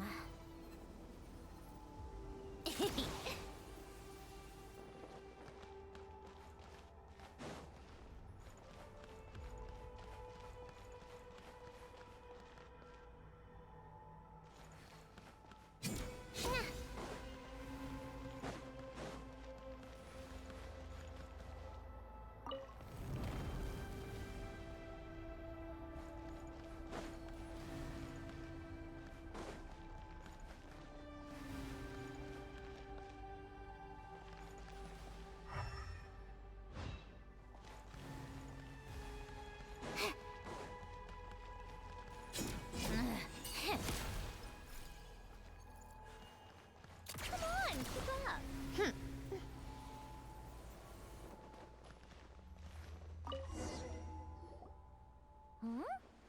This thing looks like it still works. Maybe there's some info inside. Let's open it up and take a look.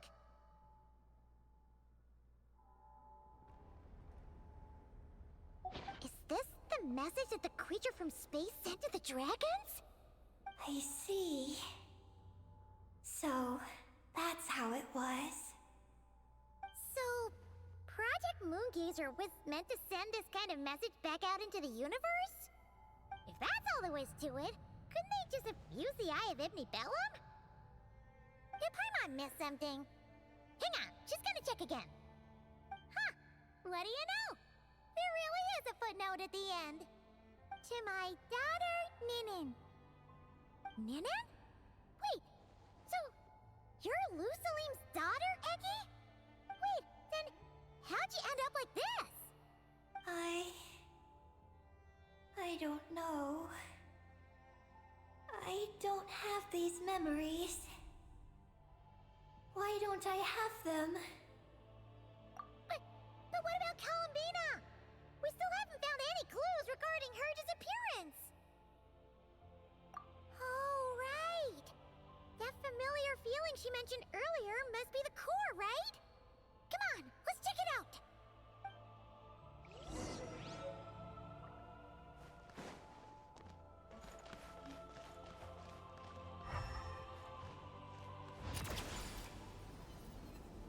Pick up the pace.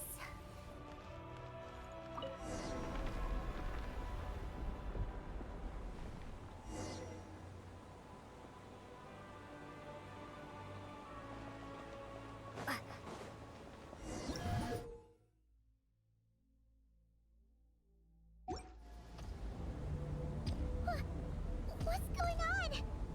Paimon suddenly feels so heavy. Paimon can barely fly anymore.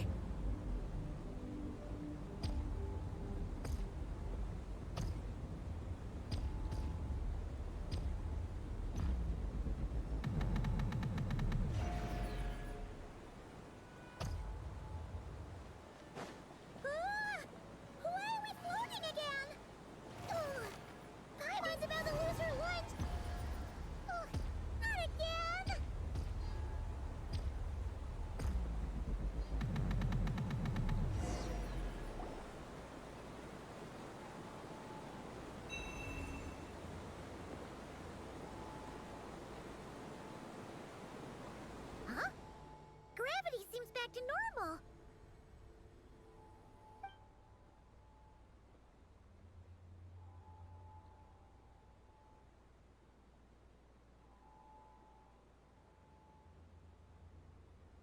Columbina! You're back! Was it you who fixed the problem just now? Talk about perfect timing! Oh, we were so worried! Where'd you go?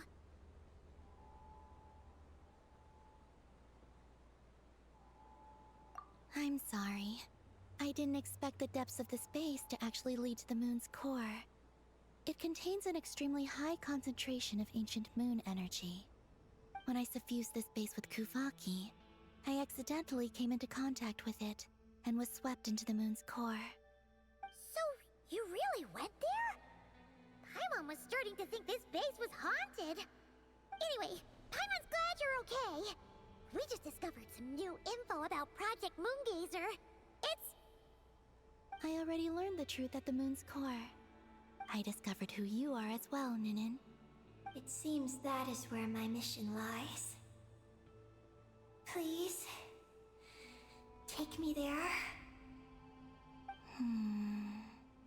What's wrong, Columbina? You look like you don't want her to go there. Ninin cannot survive within the moon's core. But I must complete my mission. Yes, but it does not wait for you there. What? Your mission isn't to be accomplished at the moon's core. Rather, it is to be found in the place where everything began. You mean the Eye of Ibni Bellum? Yes, your mission is to activate Project Moongazer within the Eye. That requires a data key made from the ancient moon's power. I can journey to the moon's core once again to retrieve it for you, but it will take some time. Are you asking me to return to the Eye and wait? Would that be all right with you? No. If I can't get the key myself, I'll wait for you here. If you don't come back, I won't leave. I want to stay here and wait for my friend to return. I understand. Thank you, Ninin. I'll be right back. If you insist. Well, hang on! What about Eggy? Are we really going to leave her here all alone? Don't worry. I sent a message to Moggy's, and she's on her way. As long as she stays here, there's nothing else in this space that can harm her. Oh, Paimon's still a little worried, though. Maybe she should just stay here and keep Eggy company. Huh? Don't you want to see what the moon's core looks like? Yeah, but Eggy will get lonely here if we leave her all alone. She's also Lusalim's daughter, which is, well, something she only just found out. News like that always takes some time to digest. And it's not easy to handle. What if she starts to overthink things and runs off somewhere dangerous? So, Paimon's gonna stay here with her and wait for Moggy's. Just make sure to come back and tell Paimon what you see, okay? Thank you, Paimon. My estimation of you has gone up once again. In that case, Paimon will increase your snack allowance by 1 share. Now, it's 3 for you and 7 for Paimon.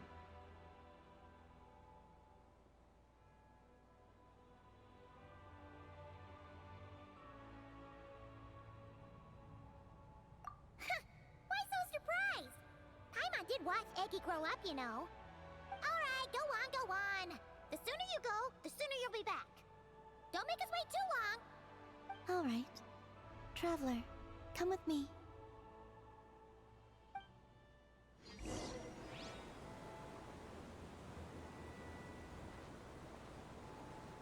Go without worry.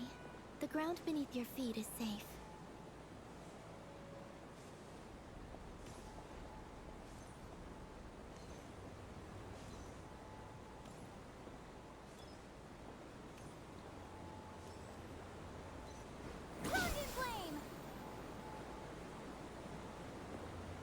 The finish line is down below. Don't be afraid. We'll go together.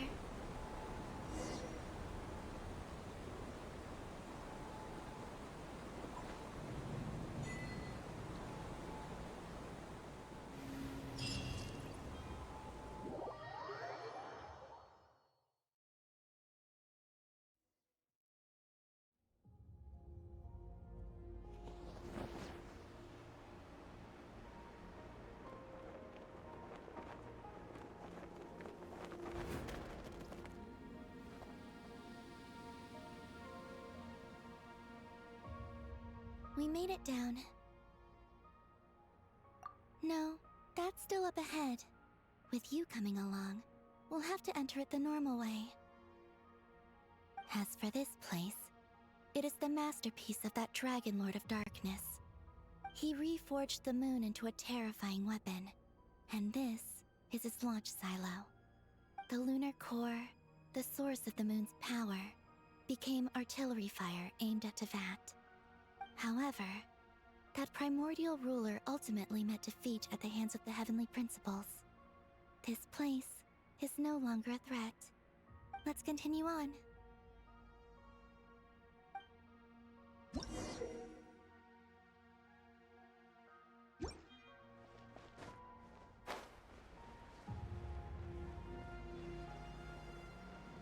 We are walking atop the wall of the launch silo. You've probably noticed that the gravity here is a bit off. It seems there are devices maintaining this facility.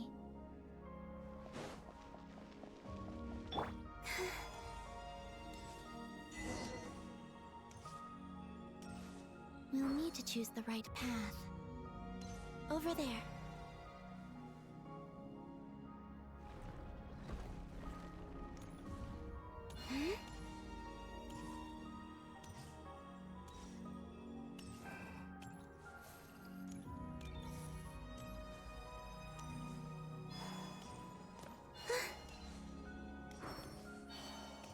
Watch out for those engineering mechanisms.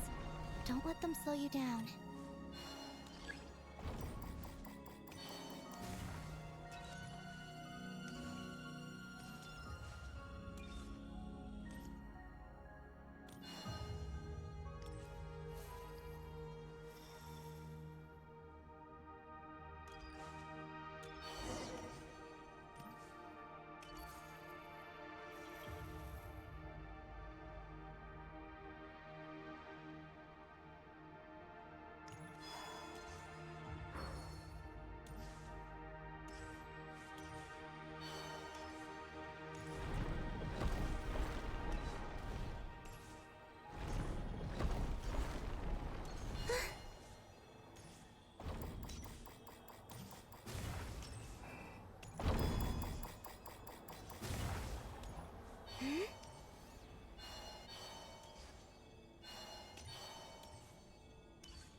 The gravity has shifted again.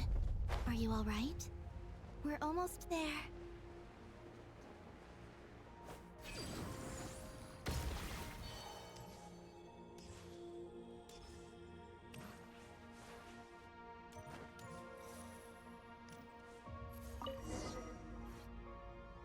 Beneath this door is where we need to go. You already have it with you. This is Lucilim's final facility. The one before was the Lunar Veil Laboratory, which is now the Lunar Sea. That's the one. Has the system detected us? Regardless, they can do nothing to stop us.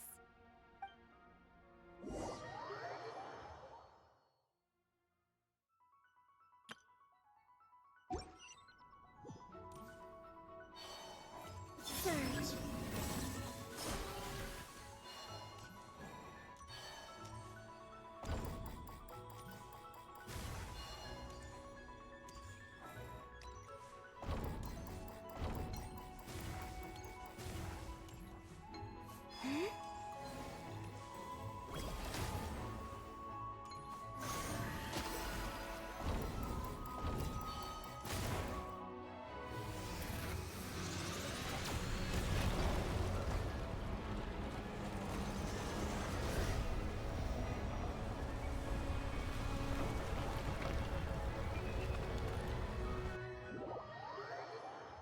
Looks like it's borrowed some power from the moon's core. The gravity here has gone. Make sure to dodge those barriers.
Preparing to fire high energy blast. Don't get hit.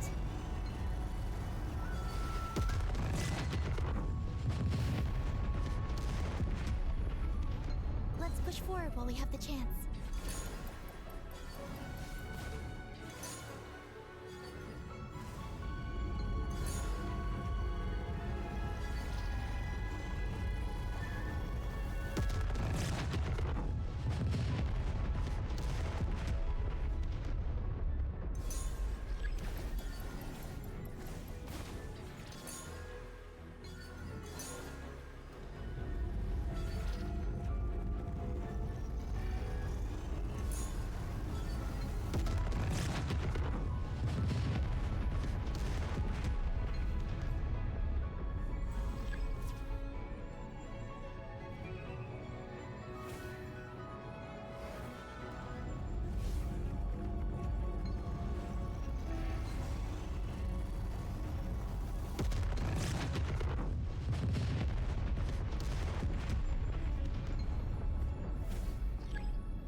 I'll handle the gravity. Just give me a moment.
This is the moon's core.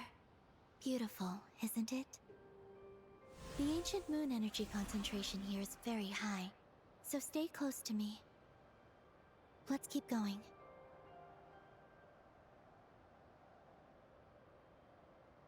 You must be wondering what Project Moongazer is. In truth, Our whole journey so far has been a part of it. The Eye of Ibni Bellum, Ungian's Circle, the Space Lifeform Capture Station, Lusalim's Lunar Veil Laboratory. And now, we're here. The origin of the moon's life, and the seat of its will, its core.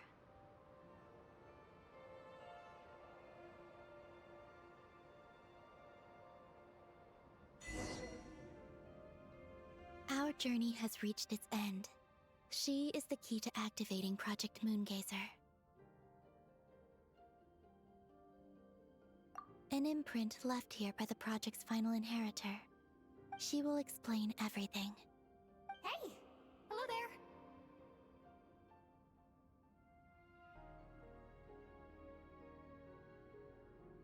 I'm Ninkigia. You could call me Ninin. That's what people usually call me. What's your name? Ibni Bellum? Ungian? Magis? Or are you Lusalim? No need to answer me. Unfortunately, I'm no longer here. This is just a recording. But, if you look at it another way, it's not unfortunate at all. You're here. And that means the plan was a success. You have inherited our mission. You must still be very confused about a great number of things. Such as, who exactly am I? Let me tell you. You are a new life created through the will of the moon. A crucial part of Project Moongazer. And what exactly is this project? You must be thinking. Don't worry, I'll get to that. First, please thank the three Moon Sisters, who permitted our transgression and allowed us to borrow the power of creation from the moon's very origin. Secondly, thanks are owed to my teacher, Lusalim. He inherited everyone's research and successfully collated all their ancient moon energy data. That's how I was able to gather that data in this sea at the moon's core. Then, when the primordial power of creation was triggered, bam! A cute little black Kuhanky, namely you, was born. You might inherit the name of someone who came before us through the ocean of data. Or you might not. But, you will probably recall that you have a mission. Next, we must say thank you to Madame Magis, who uncovered the nature of our astral visitor, a database life form. Her research was the foundation upon which you were born. And we have Ungian, who sacrificed his life to relay the final message that our guest civilization sent out into the stars. Then came the first Moongazer, Ibni Bellum, who led us to the moon, opened our eyes, and tirelessly gazed into the brilliant, starry skies. Finally, dear successor, thank you as well for your imminent sacrifice, which will activate the final step of our project. Your mission is to continue transmitting the message we once received out into the universe. A single ray of light is feeble, easily swallowed by the darkness. But as long as another light shines out before it can fade, then one day, there will surely come a ray of light that pierces the night like the dawn. I imagine you understand what I mean at this point, yes? As it happens, my time is almost up. But that's okay. I'll be joining them all soon. Come to think of it, you might actually have inherited my name. It's time to say goodbye. Go complete your mission. And lastly, I salute you, and all your fellow Moongazers.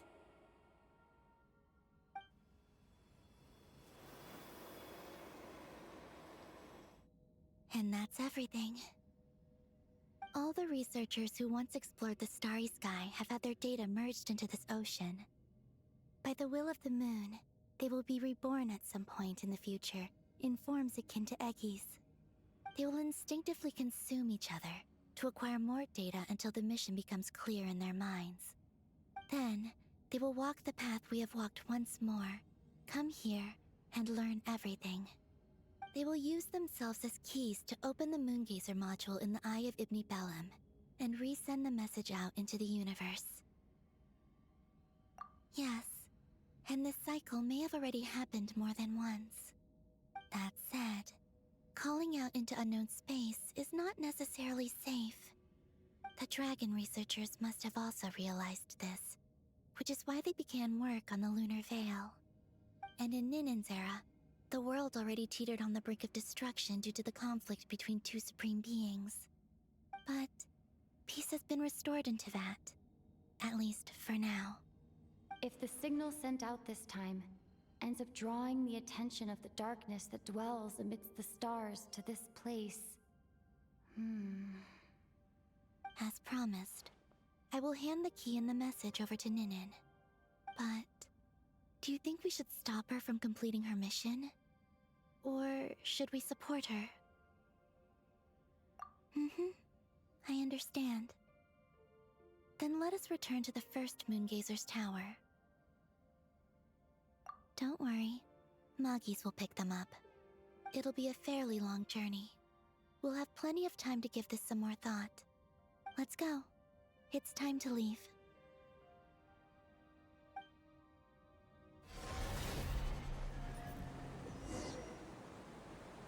Moggies has already picked Paimon and Ninen up and is heading back. We can get going once you're ready. Then let's go.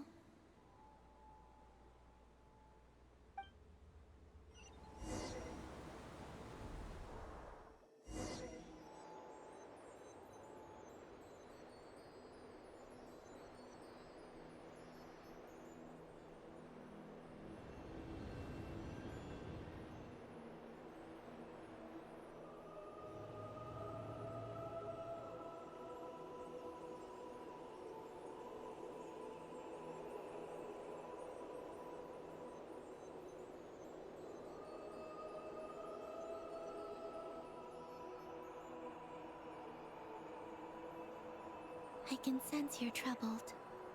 I am too. So it might be best if we spent our journey back in silence.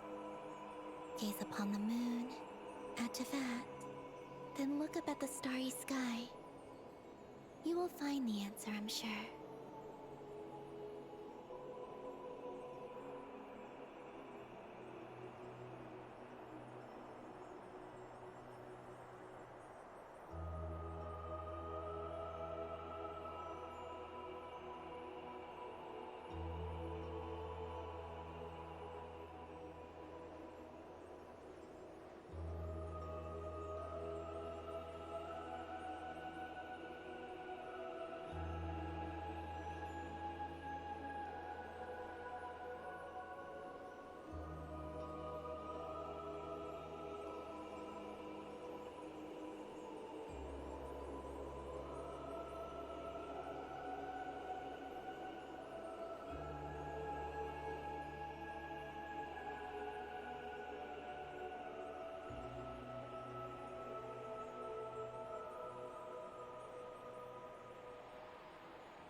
We're back. Traveler! Galambina! Looks like things went just dandy for you two at the moon's core, huh? Oh? So, you know where Eggy came from? And what Project Moongazer's all about? Yes, and the key to unlock the Moongazer module. It's all right here. I'll hand it over to you now, Ninen. Once you've read the information here, you'll know what your mission is. Thank you. I have been waiting for this moment.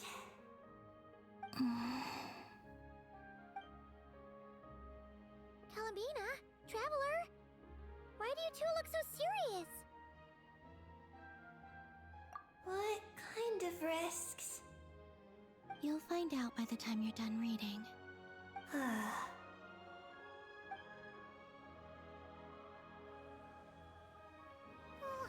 Paimon's a little confused. What exactly is Eggy's mission?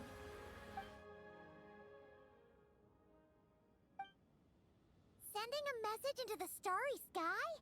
So, that's what Project Moongazer's all about? So the risk is, we could expose Tivat? Are you serious? This is a tough call. Eggy, are you alright?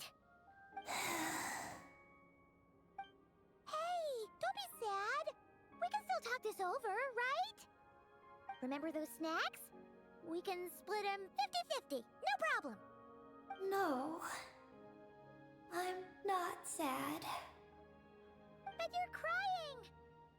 I'm not sad. And I'm not crying. This is just a toast to those who came before.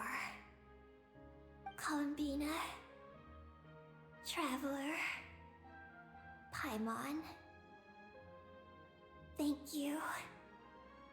You're my friends. I don't want to make things difficult for you. So, I'm willing to give up on my mission. Eggy. It's okay, Paimon. I'm not the first to have executed this plan. My predecessors have long since sent our voices out into the stars.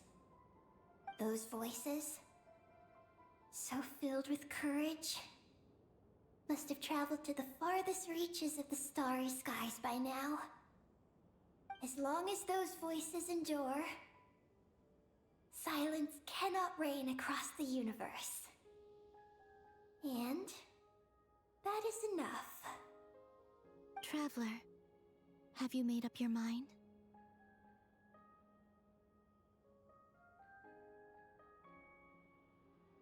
And what if I could use my power as the moon goddess to shield the messages that Ninim sends? Kuvaki and the ancient moon's energy are both, in essence, the power of the light realm.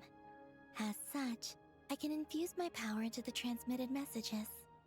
Once the data passes through the false sky, I can also use that same power to monitor the surrounding area. If there's danger, I can erase the information. That way, we won't be discovered. Oh? Well, that sounds great. But can you maintain your power the whole time? Well, my strength does have limits. I can only keep it going up to a certain distance. I will try to shield the message as far as possible.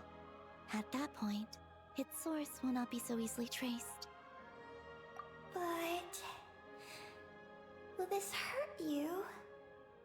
Don't worry. We have the support of an entire moon here, you know. So, are you ready, Eggy? Once you've made up your mind, there'll be no turning back. Can I ask one more question? Yes? Why would you do all this for me? Because we're friends. That's it? Yes. That's all the reason I need. But Paimon does too. I understand. Then, I am ready. I was born for this moment. All right. Now sing out toward the stars. Tivat's moonlight shall send you off on your voyage.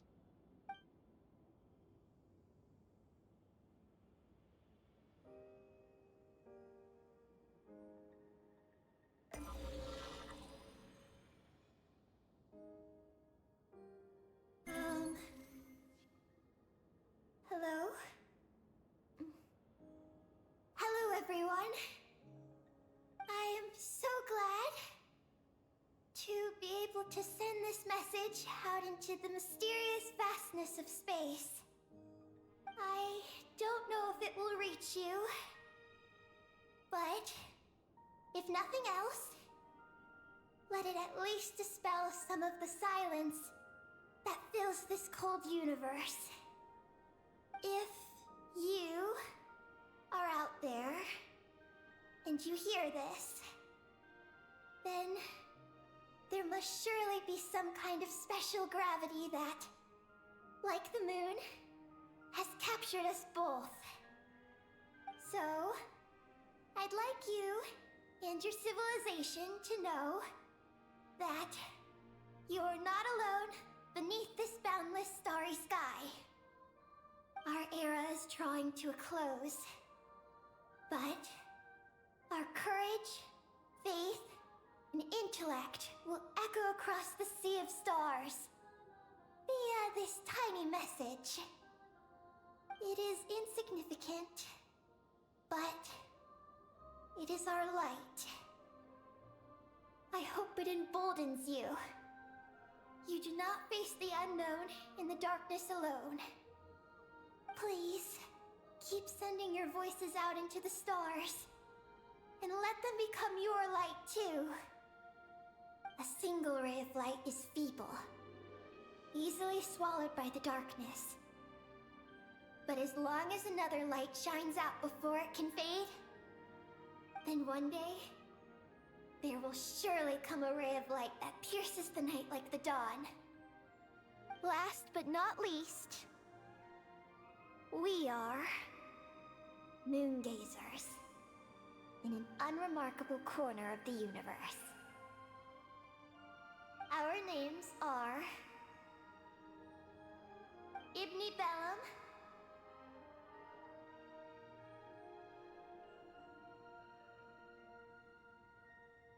Ungin, Magis Getty, Lusalim, Ninkigia. To everyone who can hear this, we send you our regards. My friends, thank you. Let us meet again beneath the starry skies. Eggy has completed her mission. Her hat.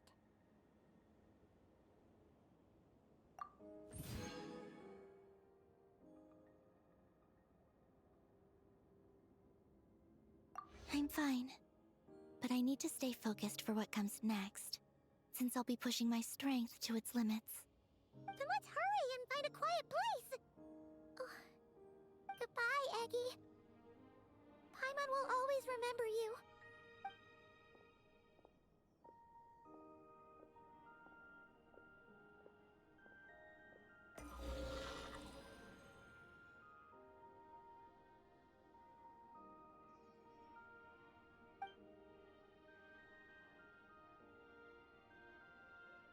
This is the received message and sending our reply.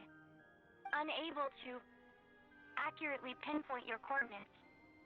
I cannot know how long this reply reaches you, but I'd like to respond at this very moment. We are travelers who have traversed the universe alone for a long time. And your voices. It is as if a bonfire has suddenly lit up a dark forest. You take great risks, yet you are fearless. You inspire us and warm our hearts. I believe, in this moment, it is the gravity of the starry sea and destiny that connects you and me. In the future, we will try to find your planet. But not now, unfortunately. We're still dealing with some trouble.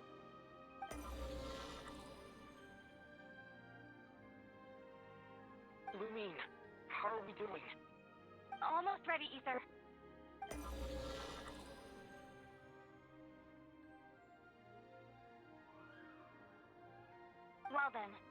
My regards to you. Just as you said, the sea of stars is vast and boundless, and we are not alone.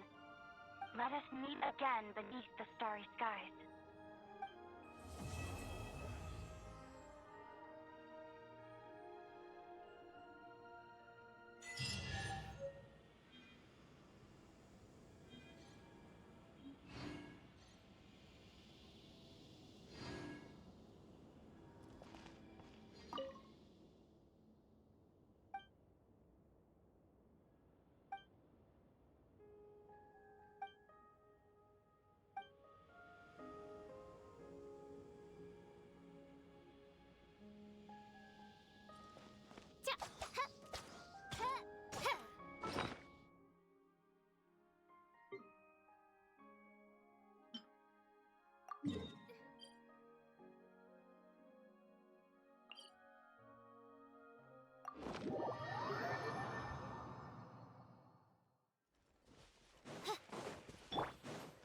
Take a break.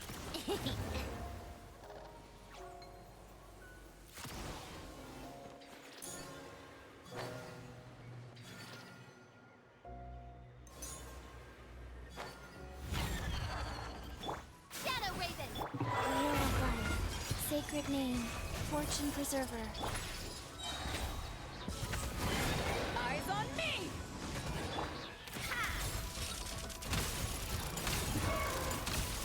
Let's test my hypothesis.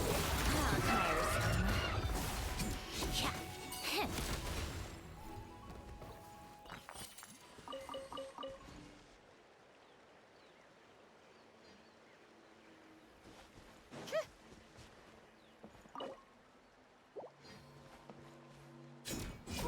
Yeah.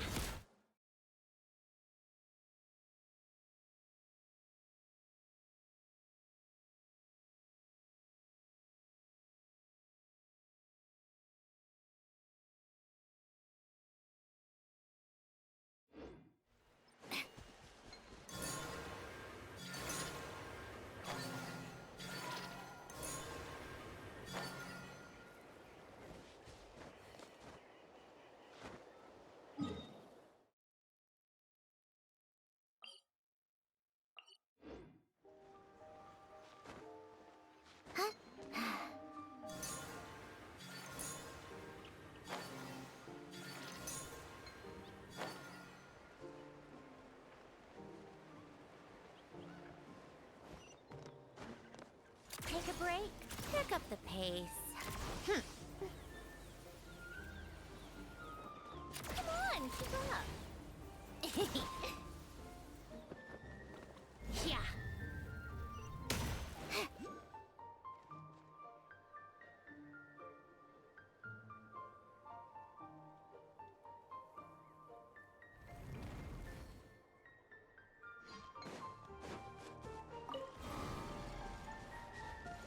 Take a break.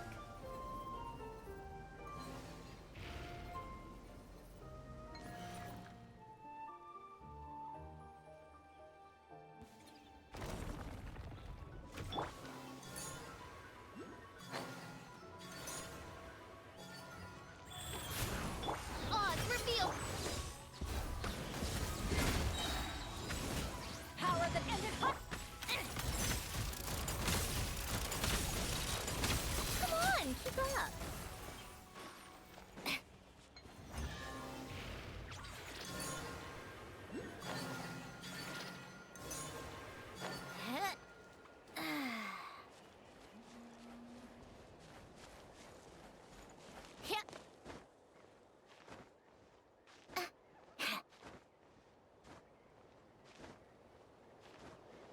How tiresome.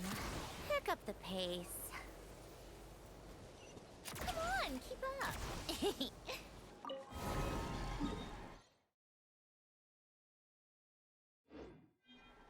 Take a break.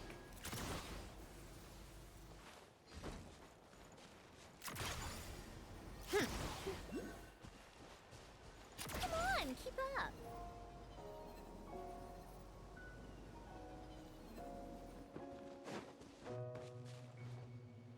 Take a break.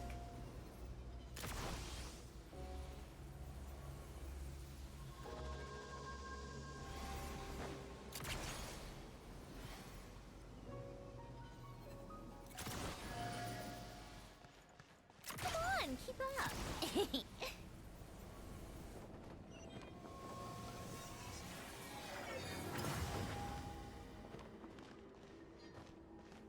a break. Pick up the pace. Midnight Phantasmagoria!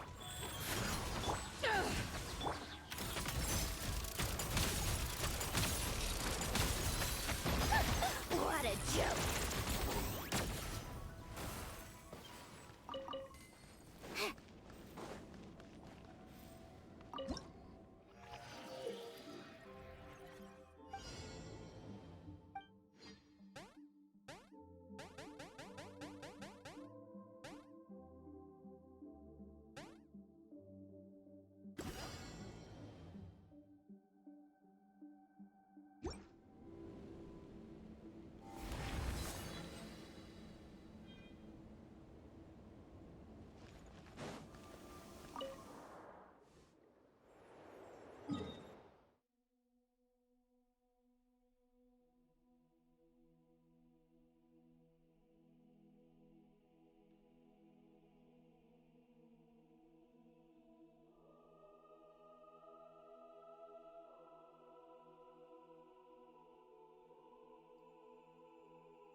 How tiresome.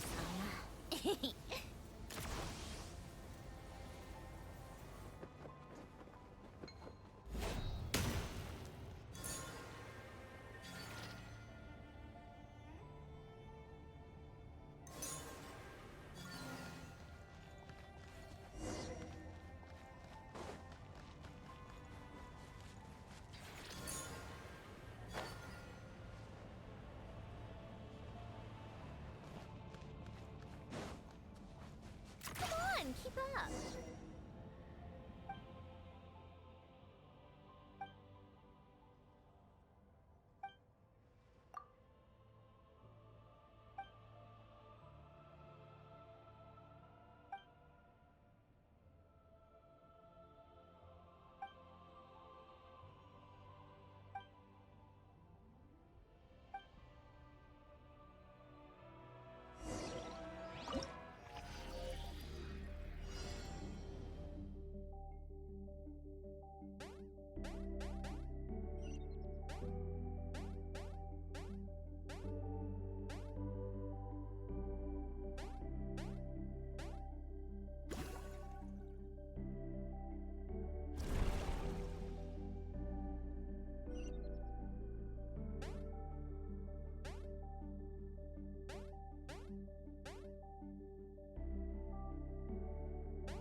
tiresome.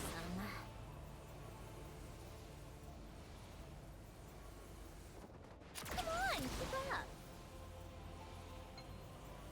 Pick up the pace.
How tiresome.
Pick up the pace.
pace.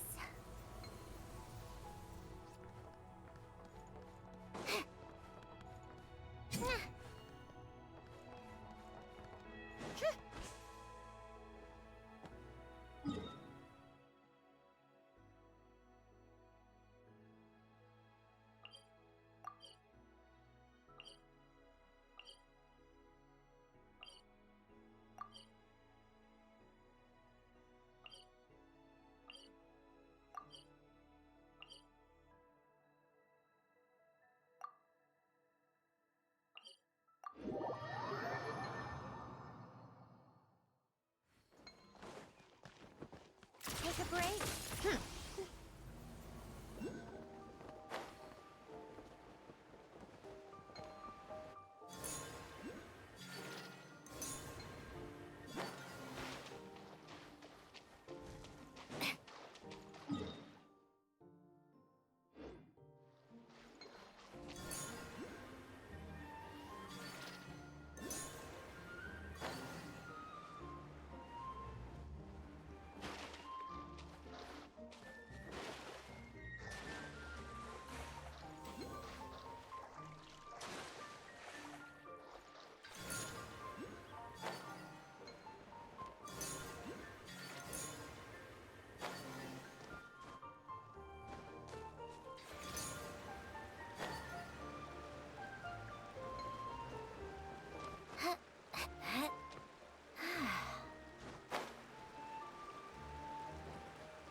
How tiresome.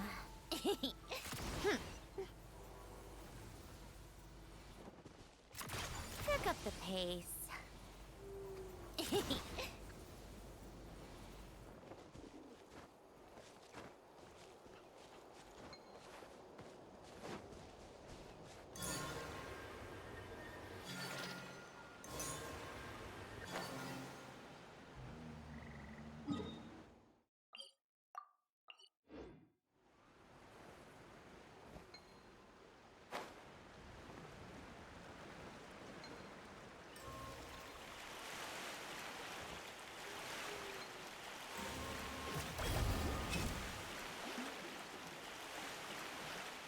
Take a break.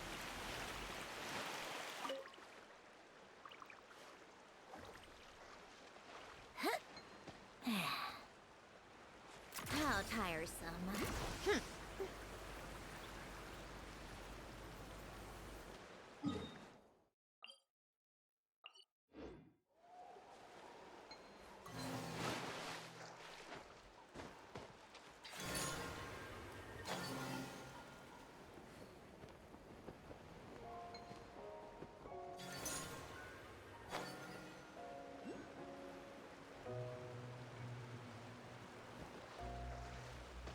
Take a break.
pace.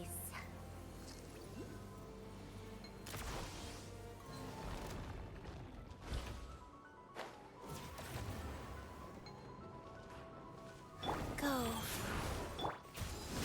To ashes! Oz, reveal.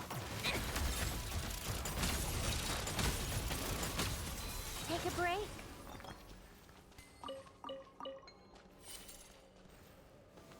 How tiresome.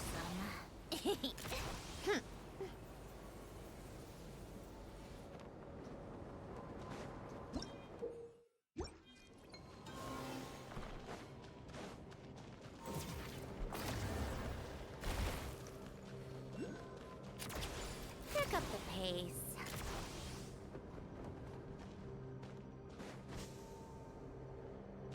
Yep.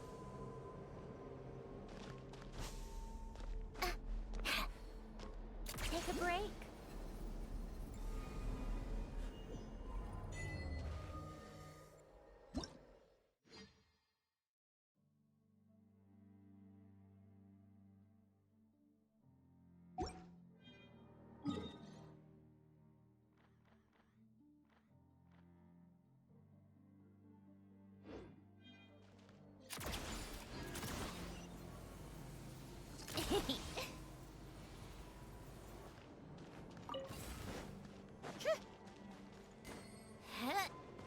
Come on, keep up.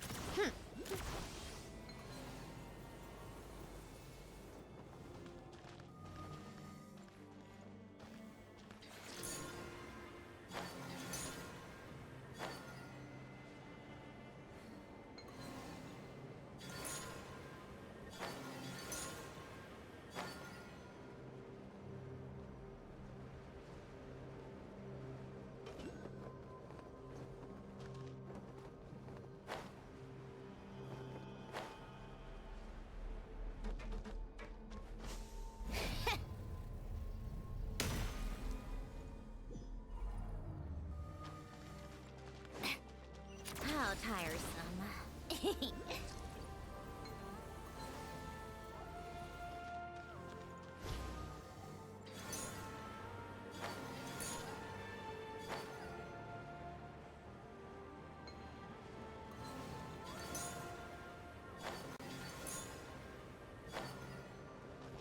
Take a break.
up the pace.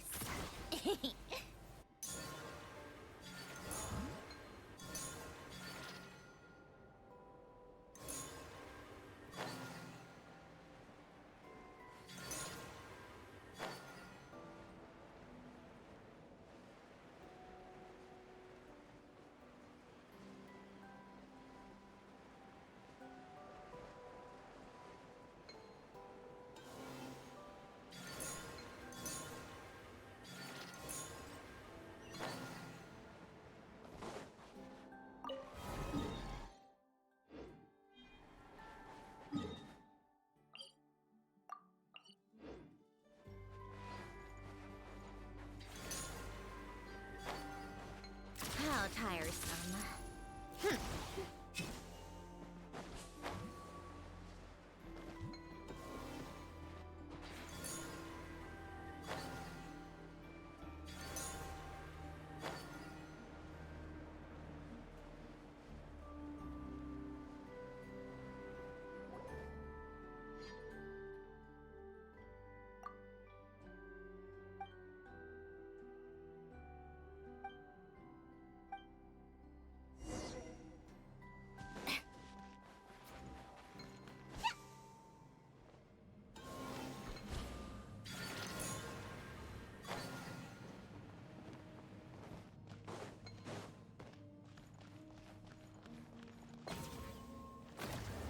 Cha.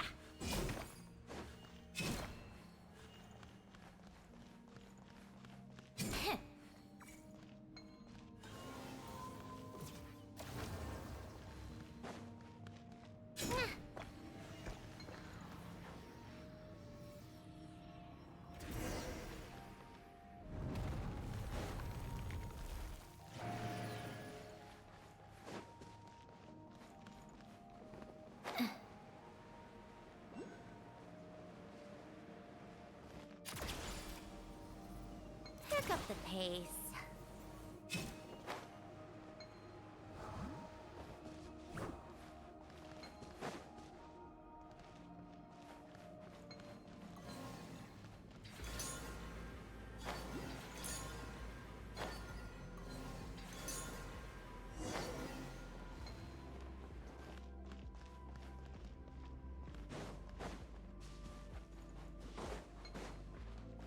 Huh?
to break?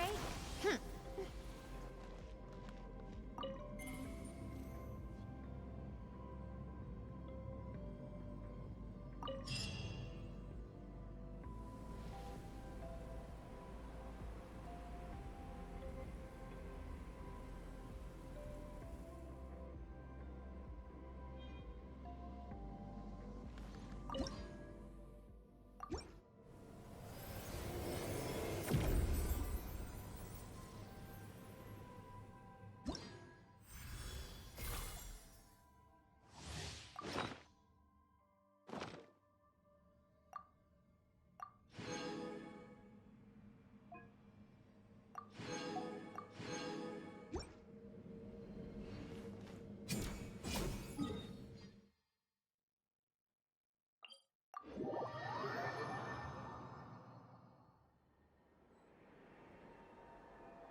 Come on, keep up.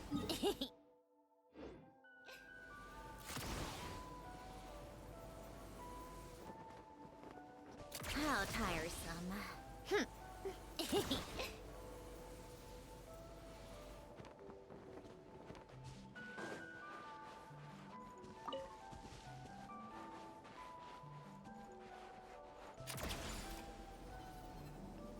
Pick up the pace.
I like music. In fact, I've taught myself to play many different instruments. You don't believe me? Find me a piano, and I'll show you a thing or two.